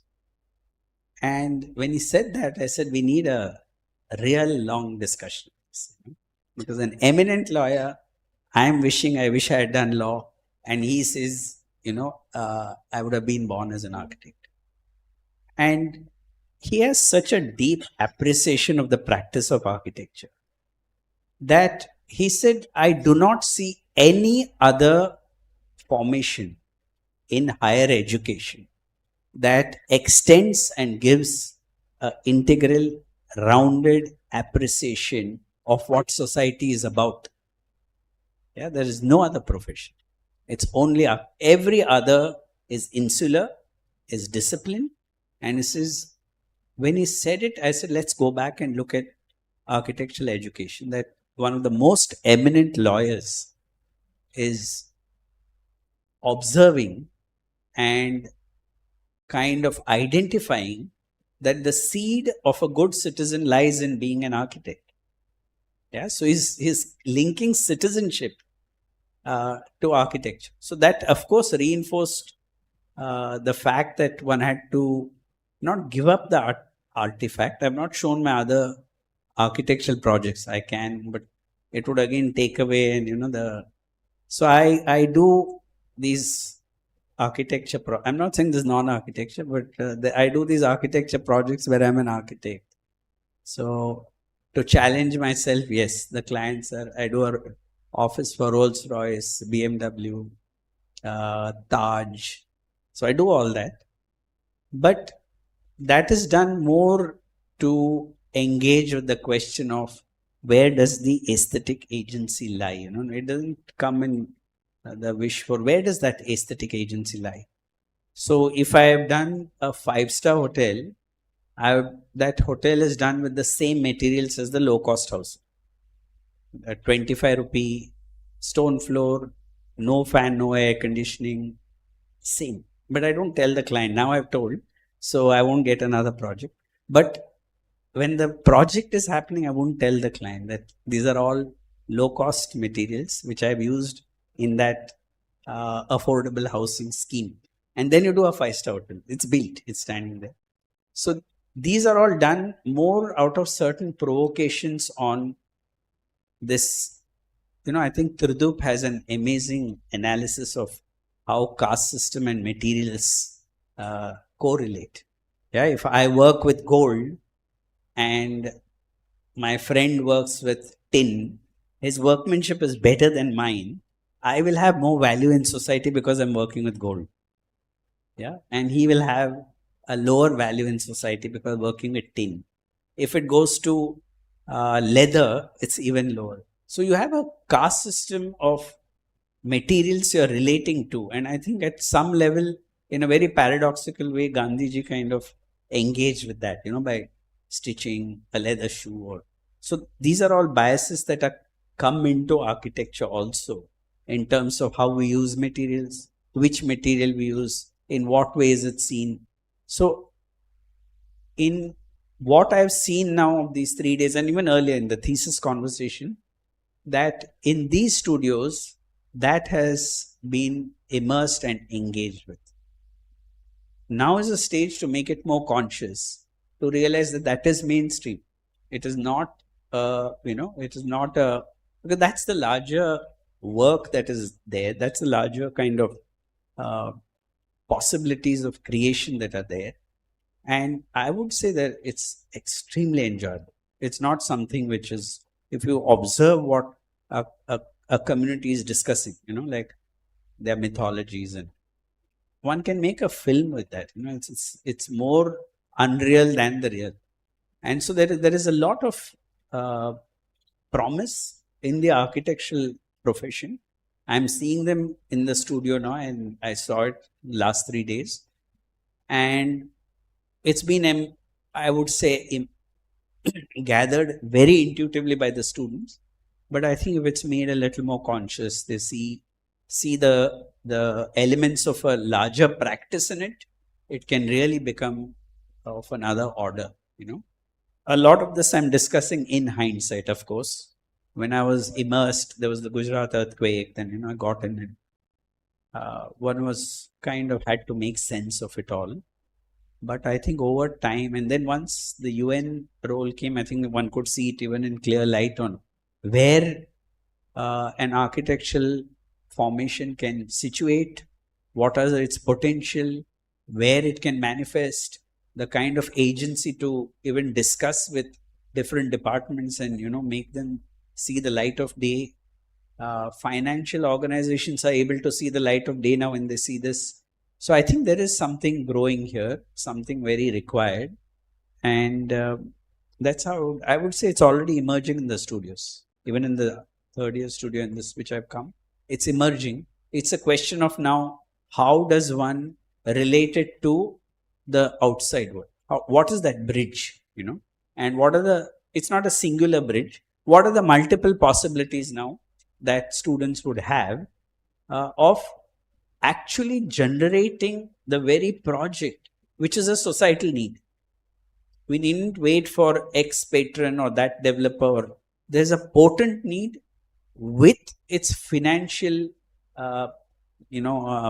infrastructure ready, and there's an absence of reimagining that. But all the ingredients exist. So a lot of it I'm beginning to see is that's the imagination of an architect that that can kind of weave this, see the disparities, and then build it from there. And I think more and more there are younger practices that are able to visualize, break that boundary, attempt to do it. And it's not I think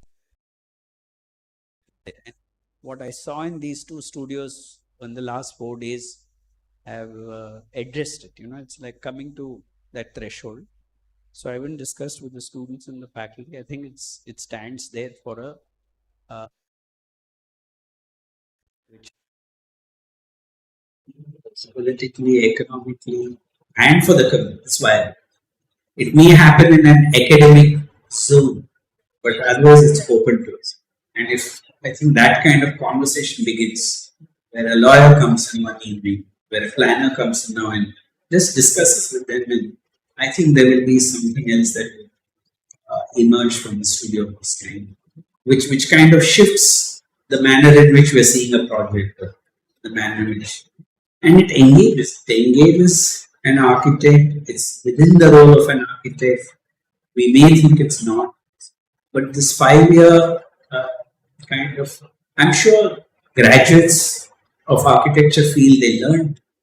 They were, given exposure to so many arenas, and they come out and they're just doing some high-rise house. I'm sure they feel limited. They don't feel. I'm very sure they feel limited, and I think those are the areas now to kind of open, reinforce, nurture, because I think, the students are ready for it. They're already thinking about it. They're engaged with it. So it's not something that has to be. It's already there in the. It's already there in the soil, and that's what I saw in that batch and the other batch in Assam. So then last evening I thought, I think this should change. Standing 40 minutes. I've heard myself enough. So let's really turn this and see if given it. I think it happened. I think they prepared the presentation in 2 hours or 1 hour. But I think the issue was, how do you really look at these possibilities, these potentials, where then the architect reimagines on how the architect situates in this to kind of coalesce urban problems which we thought can never be solved. And it cannot be solved if it's the conventional practice or whatever the Supreme Court said. Those are parallel stories. They don't even reflect the ground reality. So I think one need not be concerned with what they're saying. There's enough work here, whatever they say, there's enough to reimagine. And I hope it is.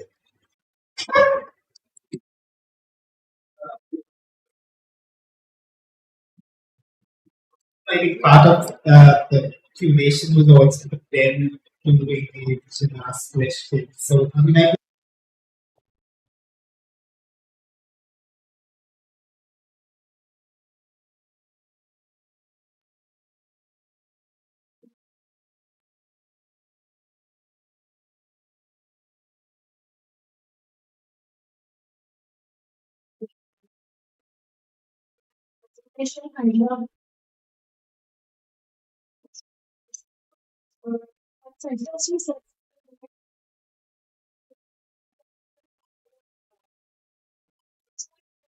see like as our batch has been to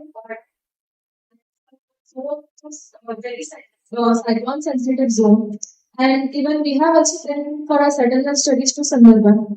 So again, both of the sites we saw some kind of government intervention there with the PMA Awas Yojana, and what this schemes demand from them is if you are building your house on your own, it needs to be a pakka makan. And it kind of, in Sundarban, I saw it kind of becomes a problem with their typology and the whole climatic zone there. So, my question, like just an imagination, like what can an architect starts to see as their role with the community and reiterate their role with the community? How can they still work with the norms of the government or the regulations to uh, start doing what the new thing they really want to do with the community without being the whole being the architect as a savior and the architect as a catalyst for the development? is becoming connected with because the religion when we use the word capitalism a lot of times, so people expand on that idea of what we mean by architect as a capital in a specific situation. See, when we're discussing regulation or when you're discussing a certain policy, eventually that policy has been created with the best of people by certain. To cement as Pakka. It's taken us about 4 years. I know if I was presenting this 2 months back, I couldn't have discussed, I would have been best to say. But 2 weeks back, the PWD invited, we sat with them, they've accepted bamboo, stabilized earth, poured earth, all within the PWD's definition of Pakka material. But it took 4 years. It took 4 years with getting IIT on board, doing all the tests. You have to do it in a scientific and empirical way. You have to get the board BIS on board there, convince them. You have to actually construct buildings. Architects who Asini kind of supported us in that. And so we went into some of the buildings which are standing for 40 years or 50 years, and then we see, okay, there's a proof of test that this material stood for 50 years. It stabilized earth or bamboo for 50 years, and there's documented evidence, then they're able to bring it in. So this idea of Pakka and all that, I have stopped looking at the people as well. It's a mindset that developed with good intention. In the 50s on what is Pakka. Even a village community that is living in an amazing lime plastered home and say, let's demolish this and build a concrete home. And we'll be at pains to kind of convince them that this is an amazing movement. So when this tsunami reconstruction was happening, and we were going there, you're seen as a Tata person, landed from the sky in the village there. So they then show you the best, according to them, best concrete houses, tile with vitrified tile even on the wall and the ceiling. They wanted to stay there. So we had a kind of agreement in our studio. All of us will live in really old homes like this. We will get the contractors and the masons to repair the homes at our cost. And we will build. We will rebuild and stay in that. So we began to do that. There were abandoned churches, abandoned mosques, abandoned temples. We took those spaces. So we didn't have to show an administrative. All these other factors we did. We became a problem. But at that time we did it as normal. And the village was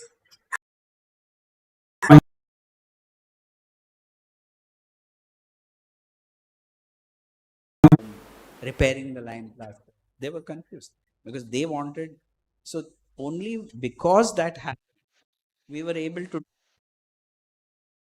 that tile.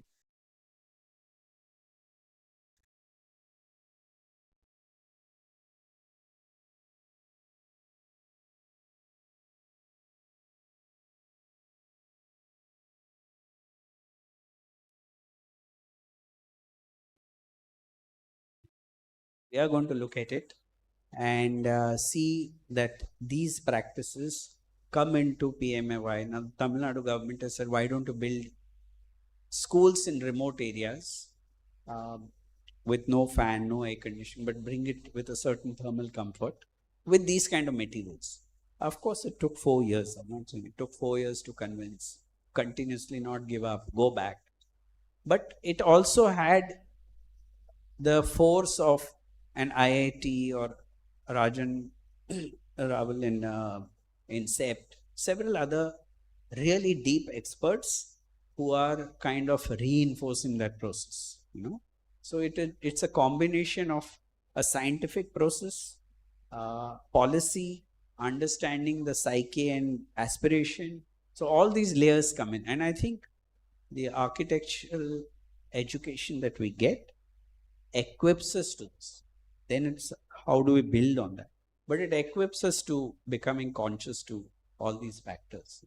I hope I will. So it's an issue of reframing the PMAY policy itself, the regulation, and it's happened. Now it's happened. So.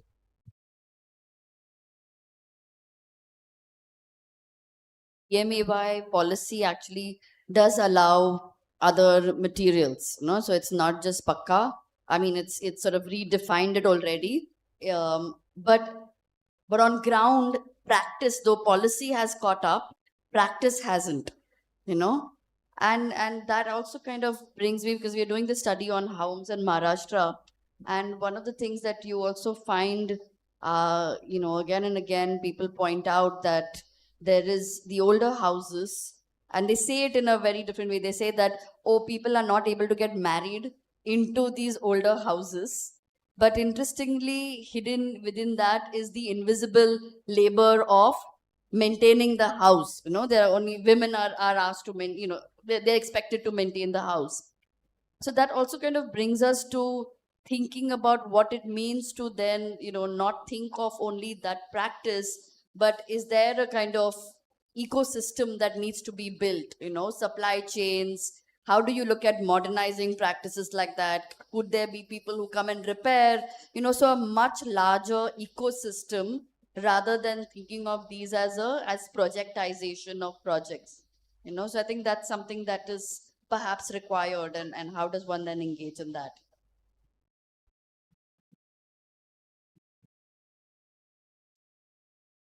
I would again like to ask you the same question and be specific, be specific as in, particularly I'm trying to ask is, what does one follow in your practice? The kind of tools, or what is the process for the design, or I would say the process for the play that you quote?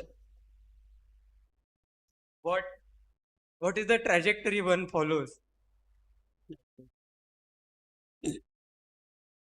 I hope I can be as clear and doesn't confound it further. I think there's this very simple process. The simple process is, and I had presented it. The first stage is to parallelly have a series of informal conversations with the community.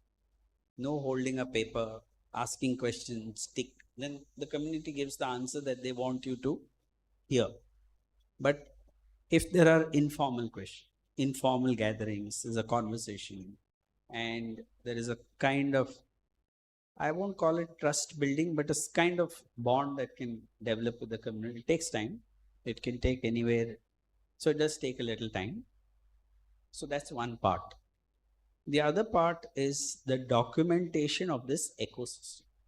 Yeah. So this documentation of the ecosystem means that the different plans are mapped, measured, not just for the plan or section, but each element that is making the home is mapped as to where is it coming from.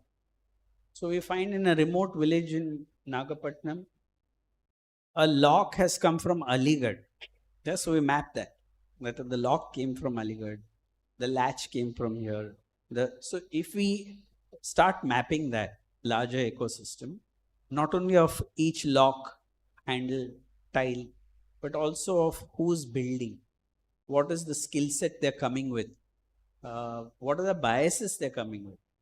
Like for instance, I didn't explain that completely. When the self-building happened, a group of women came to us and said, we want to do the brickwork. Now, maybe we were aware, maybe we were not aware, I don't remember, that women are never allowed to do brickwork. The men will do it, the women will hand the sand and do the curing, but not the brickwork. And we were there, and they were saying, we want to do the brickwork, we want to do the training program. So I said, yes, I think you should do it, because we are not keeping. It's her own home. Yeah, Hema Upadhyay was there at site when this happened. He filmed this whole thing. We're trying to recover the film from him because we didn't document it. And this was a huge camera that Hema Upadhyay's friend had brought, huge one from Australia. And the women said, we want to handle it. They pulled it out and they started documenting the home they were constructing. And they were surprised that the women, were doing, and we were watching this.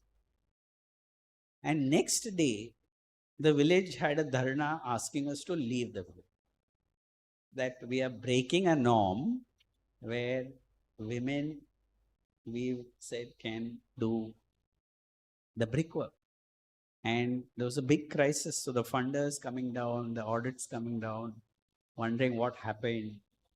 And it was, but at the same time, that's why there's a very interesting article, research by P. Sainath on what the ability to own a cycle for a woman did in Tamil Nadu. It's not about just owning a cycle. It is about owning the freedom of mobility. Now, for a long time, we didn't connect the two. We didn't connect the two because we were so focused on the construction. The women were saying, we want to build. They were empowered. They were taking the decisions. And then a few months later, we realized that this act of cycle, that each woman could cycle. I read and I went and met him, Sainath's essay on what it did, changed the construction process in the city, in the village. And then we went back to the community. We could sit with the village elders and tell them, I think you need to accept this. And they accepted it. And so there were many women who took the brickwork, the entire construction process with the mapping of the, which I think is a very brave, dramatic. So I won't put it to our process per se doing it. Of course, we were open-minded. We were not saying, no, this is a system, you cannot. We were reinforcing it. But we need to understand that there are ingredients in the larger ecosystem which have also, either through policy or the cycle policy, have kind of created that change in mindset. So it's an issue of remaining observant to those aspects also, that they carry a potential for change, within that. So I would say these are the factors, but there is no, so in the design process, coming back to it, documenting the home, studying where these elements came from, including who are the vendors, where is it sold, in which retail market, at what cost it comes. Because the minute we said 1 lakh home, there I would be grateful to architect Laurie Baker to really teach me the value of 1 rupee in a home. I won't say I didn't get it in Ahmedabad, but here I got it. 1 rupee of a home.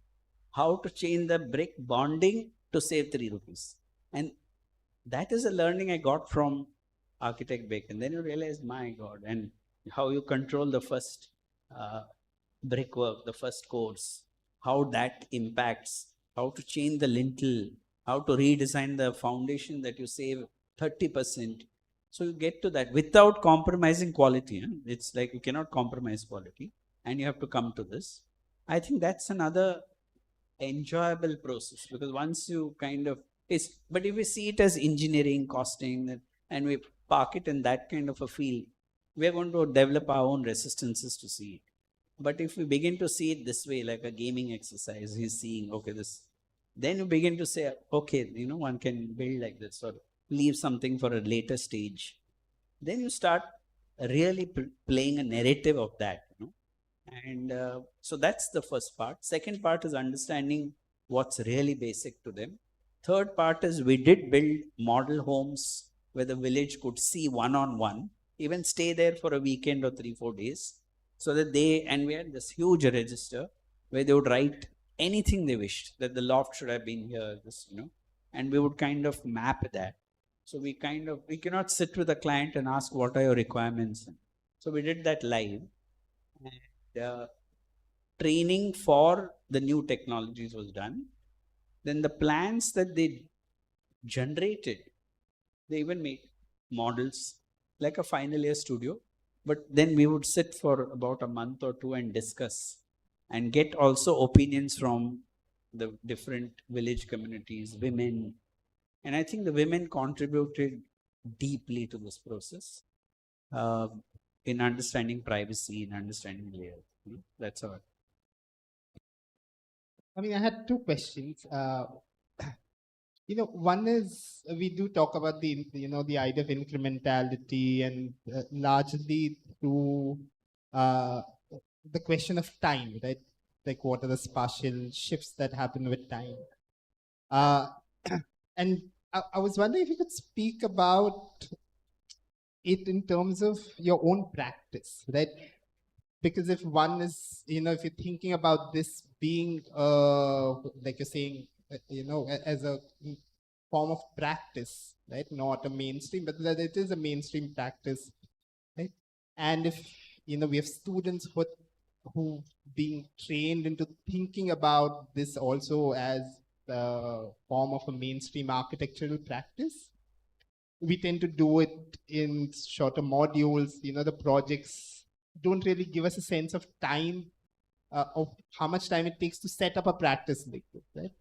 So if you can tell us, like, what is, like, is it a slow practice? Is it a practice with a lot of disruption? Like, what is the kind of time it takes to think about such an architectural practice? Right?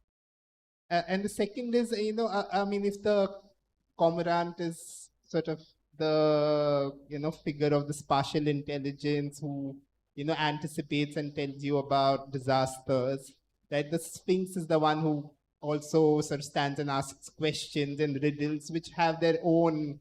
So what are the riddles that, that don't really have a clear answer in that sense, but what are the kind of riddles that, because you sort of presented a work that we can take a lot of stuff and, we can think about it in terms of, you didn't say prescriptions, but as a method for thinking, right?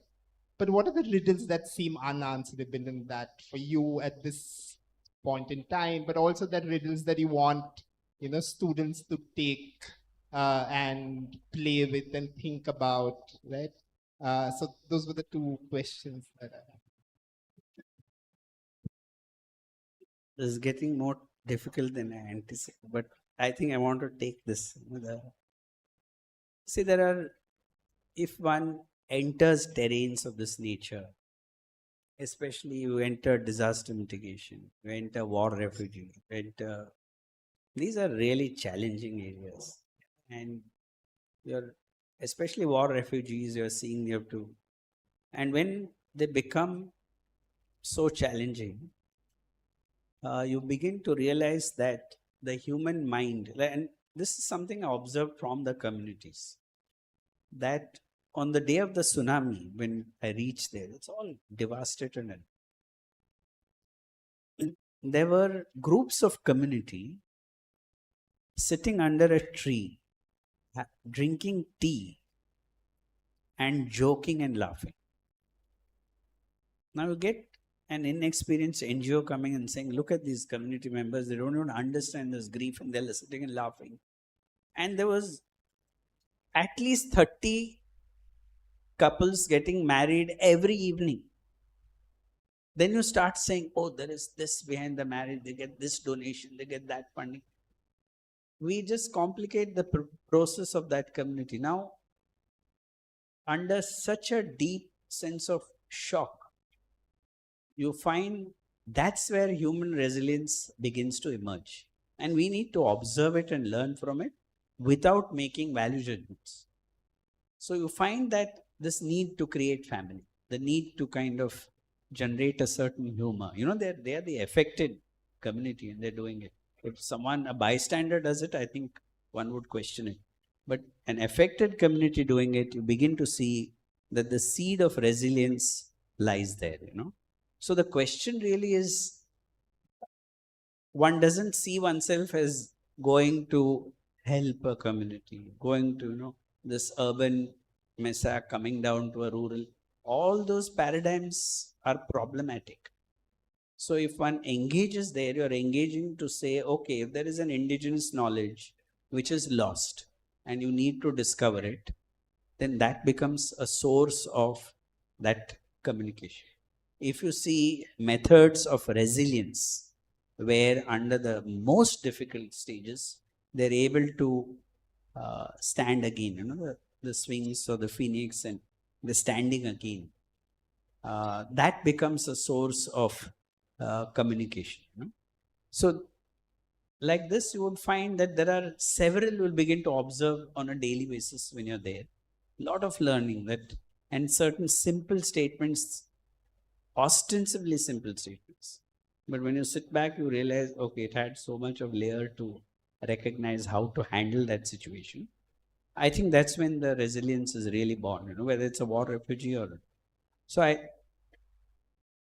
these mythical spaces that emerge, whether it's the Sphinx or the Cormorant, or you think of ancestors coming and speaking to you.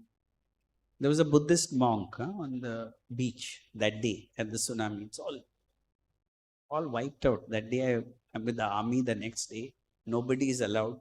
And there's this one Buddhist monk with saffron in the middle of the beach. And the community was speaking to him and going back. So in the evening, I said, let's sit with the monk and see what is that transaction.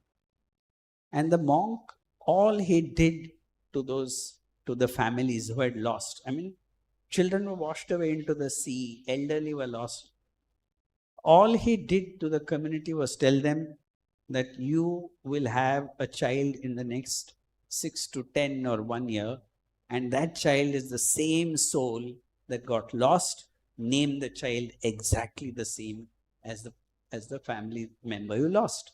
So within a year, if the grandmother's name was Sheila and a daughter was born, they were naming it Sheila. Now, we may say it was healing. They were able to handle it because they see you have a tradition of rebirth. You have a child being born, you're naming it. So there are these intangibles. We may scientifically say right, wrong, there's no soul in it, but within that community, they're able to stand on their own feet, become resilient, rework, rebuild, get back their livelihood after such a devastating disaster. So I think those are other learnings for us as architects, that you begin to realize, no, you're part of a larger process. You're part of a larger ecosystem of intelligence that you can partake with, And so it's not going there to do a project, or not going there to guide them on something. And therefore the word, I know it's a clumsy word, but for the time being, catalyst came in, that one is there and yet not there. You're because we had to also reassure ourselves that had that kind of agency or role not been there in the system at that time, maybe this rebuilding may not have happened. So you have to recognize the role being there, on how one is weaving something, how one is reinterpreting something. Also recognize the position of that role. So catalyst became a word like an observer, taking from different stakeholders and then seeing how it can be woven. The creativity came there, but at the same time you're partaking of the processes of resilience, of that community. So I think these are the.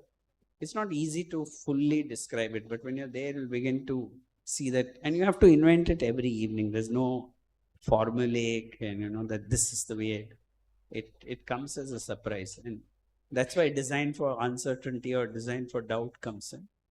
And at the same time, in such, I would say, challenging situations, to keep an anchor, to not get anxious, to kind of, remain grounded, that's the challenge. So I won't say you remain grounded all the time, but when you're not grounded, be sure no one is around you. So people think you're always grounded. That's the other way you handle it.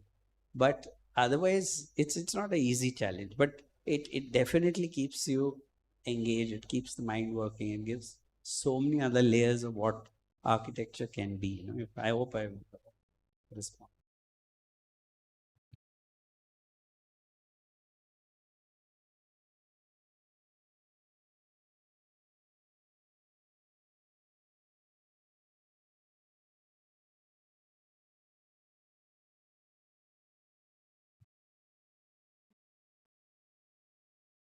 Talked about the living patterns and rituals that communities follow to, shape a certain type of houses that get like a typology that gets generated, which is true because this was something that we also observed as a part of our mass inhabitation studio, which happened on the island of Chilika Lake in Odisha, which was a similar sort of cyclone prone coast that we were studying. And one of the exercises that we did in that studio towards the end was to speculate for the next 5 and 15 years how the design interventions that we as a batch were proposing would perform or sort of adapt to the life on the island. And when you talked about the cluster houses that you did in Nagapattinam, that was what something I was reminded of, and I wanted to ask about those cluster houses only. If while designing or coming up with those cluster houses and the entire thing, were there any speculations that you took into considerations as to how the life would get adapted around the house? And if now after them being executed and people having like started living there and stuff, how have those been performing, and if those were according to the speculations that you drew from your studies, or something new has come up around those houses?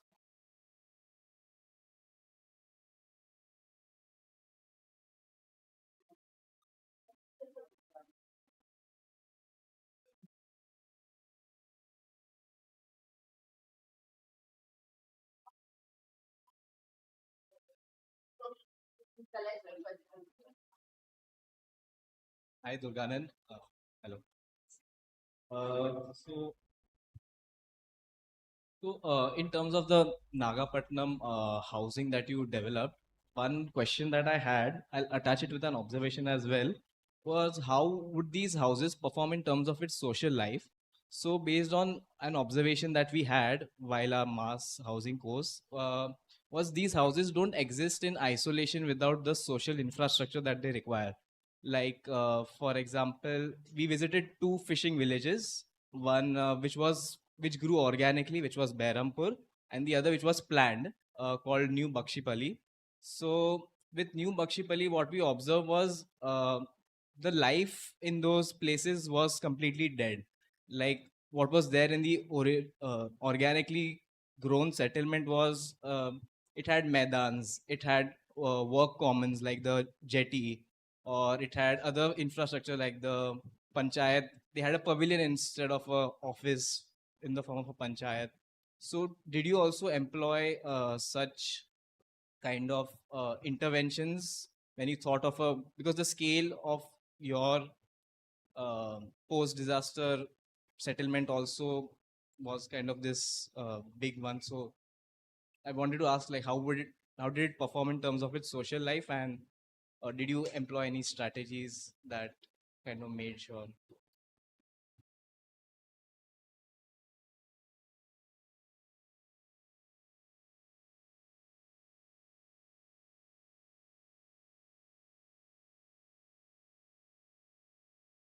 Hello. My question is about relationship between the inhabitation and the social fabric.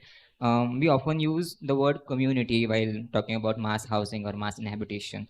But what does community really means? Is it people who live close to each other, or does it depend on the trust, familiarity, and everyday interaction? I have two observations. One observation from the rehabilitation housings. In the many residents keep their windows covered with curtains and or blinds, even though the houses are already small, dark, and poorly ventilated. I wondered if this is because of families are relocated from the different part of the city, and suddenly they find themselves living living among the strangers. Does this unfamiliarity make privacy more important? And does it change the way people inhabit their homes?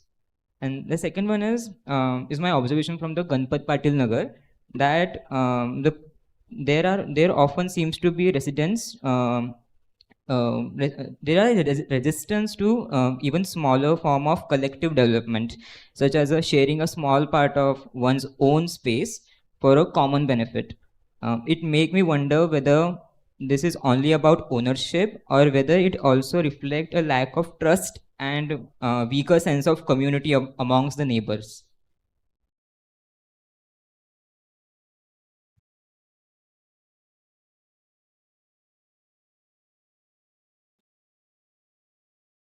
So, yeah, let me try to address it briefly, though they're potent questions that we can have a conference on each question. But I think I'll try to on the incrementality. I've heard this often. I think we need to make it clear that we will never be able to predict what the community or what the family will do next to in that incremental stage. We can never. If we cannot, then we need to ask what is the nature of our intervention to facilitate incrementality. So what as an architect we can do is that we begin to recognize based on the location of how the incrementality will happen and the scale, we may have a set of possibilities. We don't have something. So let's say there was that room and we left 3 meters in front of a wide road. There's a possibility he can convert it into a shop. But if it was here, the family was extending it at the back, there is no way one can convert it into a shop. So I think those possibilities is something we can bring to bear. So it may be an office space, it could be an extra bedroom, it could be a shop. So you have multiple possibilities based on where that incrementality happens. Yeah. Even after that, when we go back, we go back quite often, we are in for major surprises. Yeah. That's why I said we were hoping, we were given this as a 20-year project where we were holding hands and we can talk and converse. Right now we have to only watch helplessly. But otherwise we are in for a surprise because they're thinking something else, something is being built, some rental happens, some very awkward. So one observes that paradox. And I think it's a story into itself. I don't think an architect needs to predict and you say this is what we decided and now that it went wrong, because there is no right and wrong because there's so much of uncertainty. But you build up possibilities, you build up potentialities. Yeah. So when we're designing a foundation, we design the foundation for 4 floors, though it is only 1 floor. So now if the architect has not thought of it, and then tomorrow the community wants to build 2 more floors in the incremental, then the problem comes. So I think that's the area where we kind of intervene and say, the foundation, let it be a little more expensive, but let's build it for 4 or 5 floors, the foundation, so that when they go incremental, the structure is safe. Yeah. So those are the kind of interventions that on incrementality, there's a whole host of them. We could probably have a separate discussion on that, but I'm just giving a sense of where that comes from. On institutions, I would fully agree that if housing is built standalone, it is bound to fail. And our experience has shown that in disaster mitigation, when they build such large housing without thinking of schools, creche, healthcare, and all the other recreational areas, marriage halls, and all that other, the housing would be abandoned. Whatever the cost of the housing, it gets abandoned. So in our program here, we built about 80 different institutions. There were schools, there were hospitals, there were these village knowledge centers, there were fish processing centers.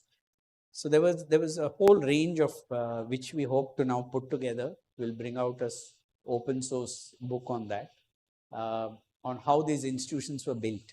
And to extend it, we designed it in a way that the school was designed as a disaster mitigation center. The school was not designed as a school.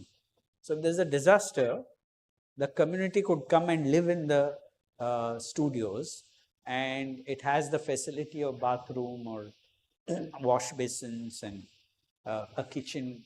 So, and it had a telehealth it has on the first floor.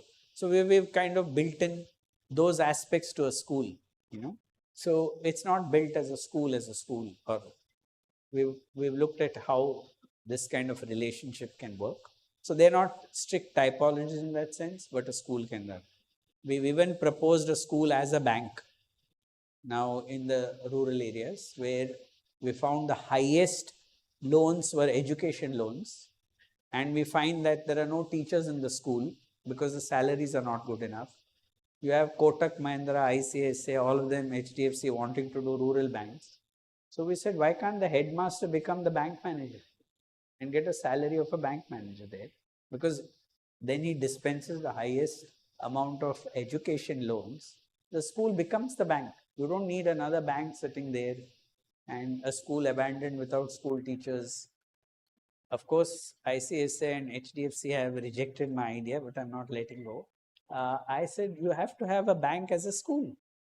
Then it works. So these are the kind of interventions we're doing as architects, that you change the program, let the headmaster be the bank manager. He gets a salary of ICICI is great, and he dispenses your education loan. So I think these are the reimaginations that we are kind of intervening and attempt. Some fail. It's like we know that the person on the other side thinks it's naive, but there's no harm in presenting it on the table when you know it's logical. It could very well happen. But they would say it doesn't allow them to. So that part of building the social life of institutions with adaptability, and you should have it, flexible space which can be reworked, is definitely part of that. So you will see the housing that was done. We do visit most of such housing. If there is one indicator, it is abandonment. So that's one indicator whether the housing is successful or not. And I would say, yeah, we're keeping a close watch on that. So for 25 years, I had to keep silent till whether it was abandoned or not. But now I'm relatively confident it didn't get abandoned. They're still living, they're building. But when we built it in the early years, I was, I won't say sleepless nights, but you're wondering, will it get abandoned? What is the parameter of abandoning? Will they sublet it and go out? So we did change certain policies. Like we told the government, let's register all the homes in the name of the women, not the men. So we did that. All the housing we did was registered in the name of the women. And we found this greater stability, Not that one is against men, I cannot say it, but I'm just saying it brought stability, And so these are all, they appear simple, but when you're sitting, discussing, at one level we increased the salaries thinking it really helps. It was done a little irrationally out of some emotion, we need to increase salaries. And we went back a month later, we found that entire community had a drinking problem. Now they have extra salary and don't know what to do with that fund. So then we said, now we need to sit with them and tell them, if you have extra fund, educate your child, and let's buy some notebooks for the child. We have to go up to that kind of a point where you think you've done something which is good, you paid them more, and if they didn't know how to use the surplus fund, suddenly the women come to us and say it's creating a new issue of drinking or some other. So I think it's of course there were, TIS was there, DHAN was there, MSSRF. So there were enough NGOs there, but I would say we were kind of shaping that process. We were engaging in how it can happen. I think we learned a lot from it. On mapping or engaging, we definitely learned from TIS and the others who were there. So it's a collaborative thing, but we know that we were driving the process, that's for sure, including how the funding would come, that the funding needed to be secure. The funder needs to know that the fund is used in the right direction for what's happening. So institution is born from that, you know. Now coming to community, now this is my personal view. I don't expect anyone to. I think in today's world, community is a aspiration.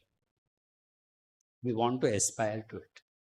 And as long as we keep it as an aspiration, I don't think we need to attempt to define community closer than that. Yeah. So it's about how do we bond. It gets too intense in today's world to kind of define community stronger than that. So if there is an aspiration, there's a bonding, there is a kind of shared reality which may or may not be even described or clarified, but it kind of builds a kind of nurturing environment of some kind. I think so. Community today lies in that nature, not in the medieval sense. We had a patriarchal figure and there were rules and rituals. I think we will rebel against that kind of a definition of community, you know. So I think that aspirational community exists, and there would be now even multiple layers to that community because there's digital media. So geography and proximity, which were defining community for thousands of years, today no more matter. Yeah, the community bonding, it could be someone on WhatsApp whom I met and very close to becomes community, sitting in New York, and someone, the neighbor, I don't know who's the neighbor. So I think we need to become comfortable with that kind of sense of being, as long as we know there's social order, safety, you know, those. So it's more aspirational. I don't think we can anymore define community in the way we looked at Jodhpur or, you know, Srirangam. Or I think that's a bridge we've passed. And I think to re-engage with these forms of community through communication, through dialogue, you know, I think that's something which would build. Yeah. As far as community, then it's an individual choice whether I close my window with a curtain, even if there is light coming in. I think I won't labor too much on it. I think each one, the Constitution allows to close with a curtain or open or a green window. Let them do it. I won't sit in. Yeah.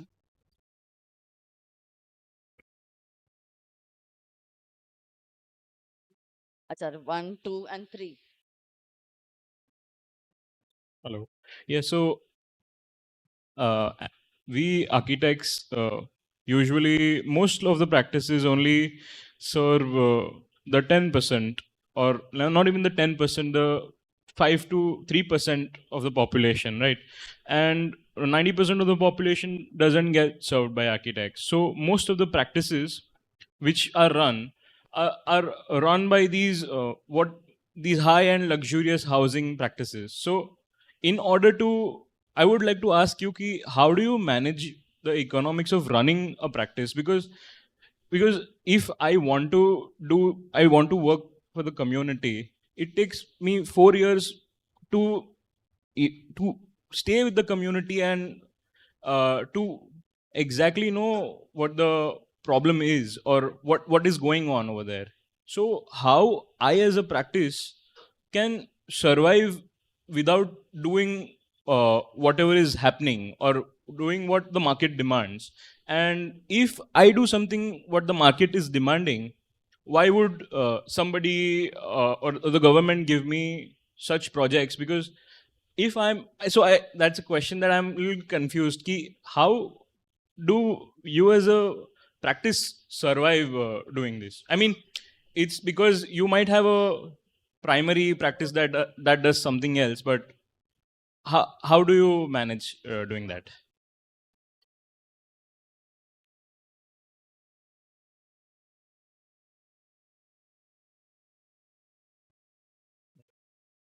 So, like, I just want to ask that you said that mythology plays a major role in preventing of species or the spaces or the specific places.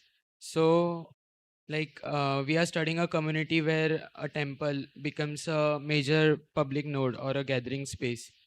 So, sometimes it restrict us to do some interventions or redesigning the space. So I just want to ask that till what extent the mythology shapes or like constrains the intervention in uh, culturally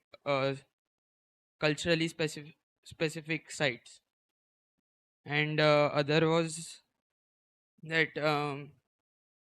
the distinguish between the charity based relief and the community led development. Like, can you explain a bit more about it, that how you specifically distinguish them?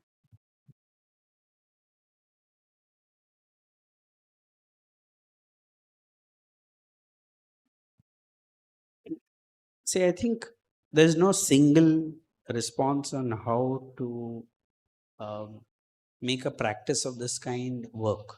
Yeah, and so it's a series of activities we are engaged in, and to see that the practice runs.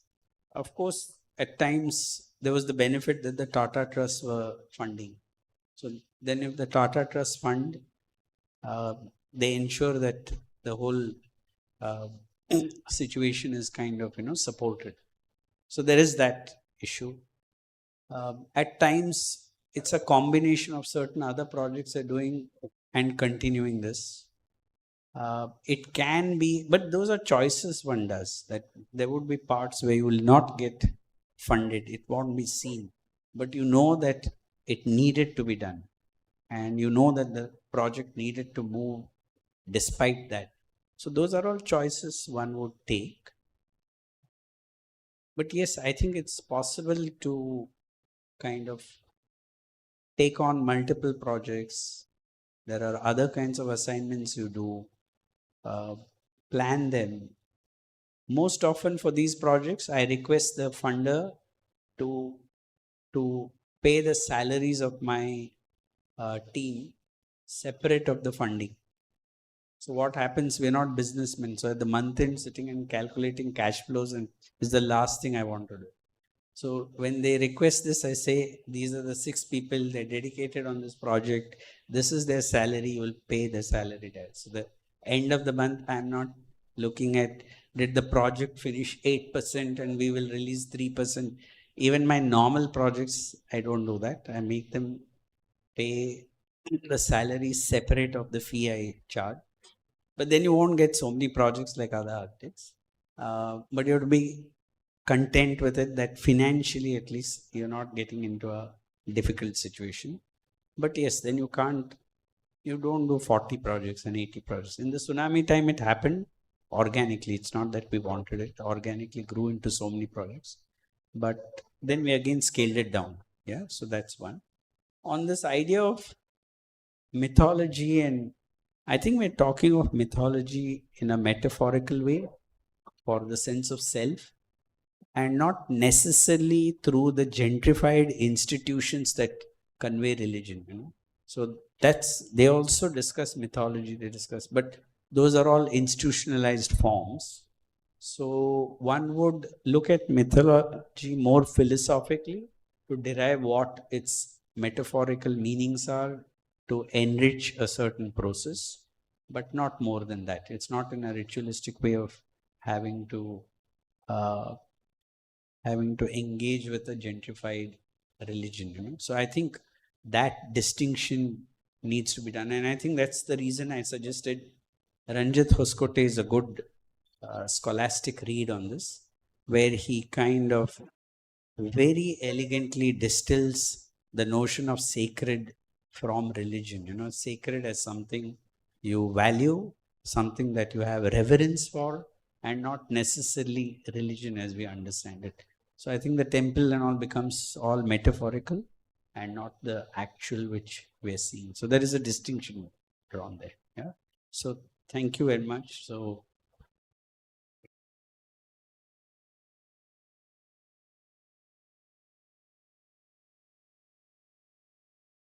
call you again. This is not the last time. Everyone who comes here keeps coming back, and you've done that. You were there for thesis, and you've come back here. So thanks, and thanks for spending the 3 days here with the students. So we'll meet again in 2 weeks. What is the next? Okay, we don't know whether we'll find out what the next one is. But thank you so much, and we'll call it a day. Oh, Doro, yes.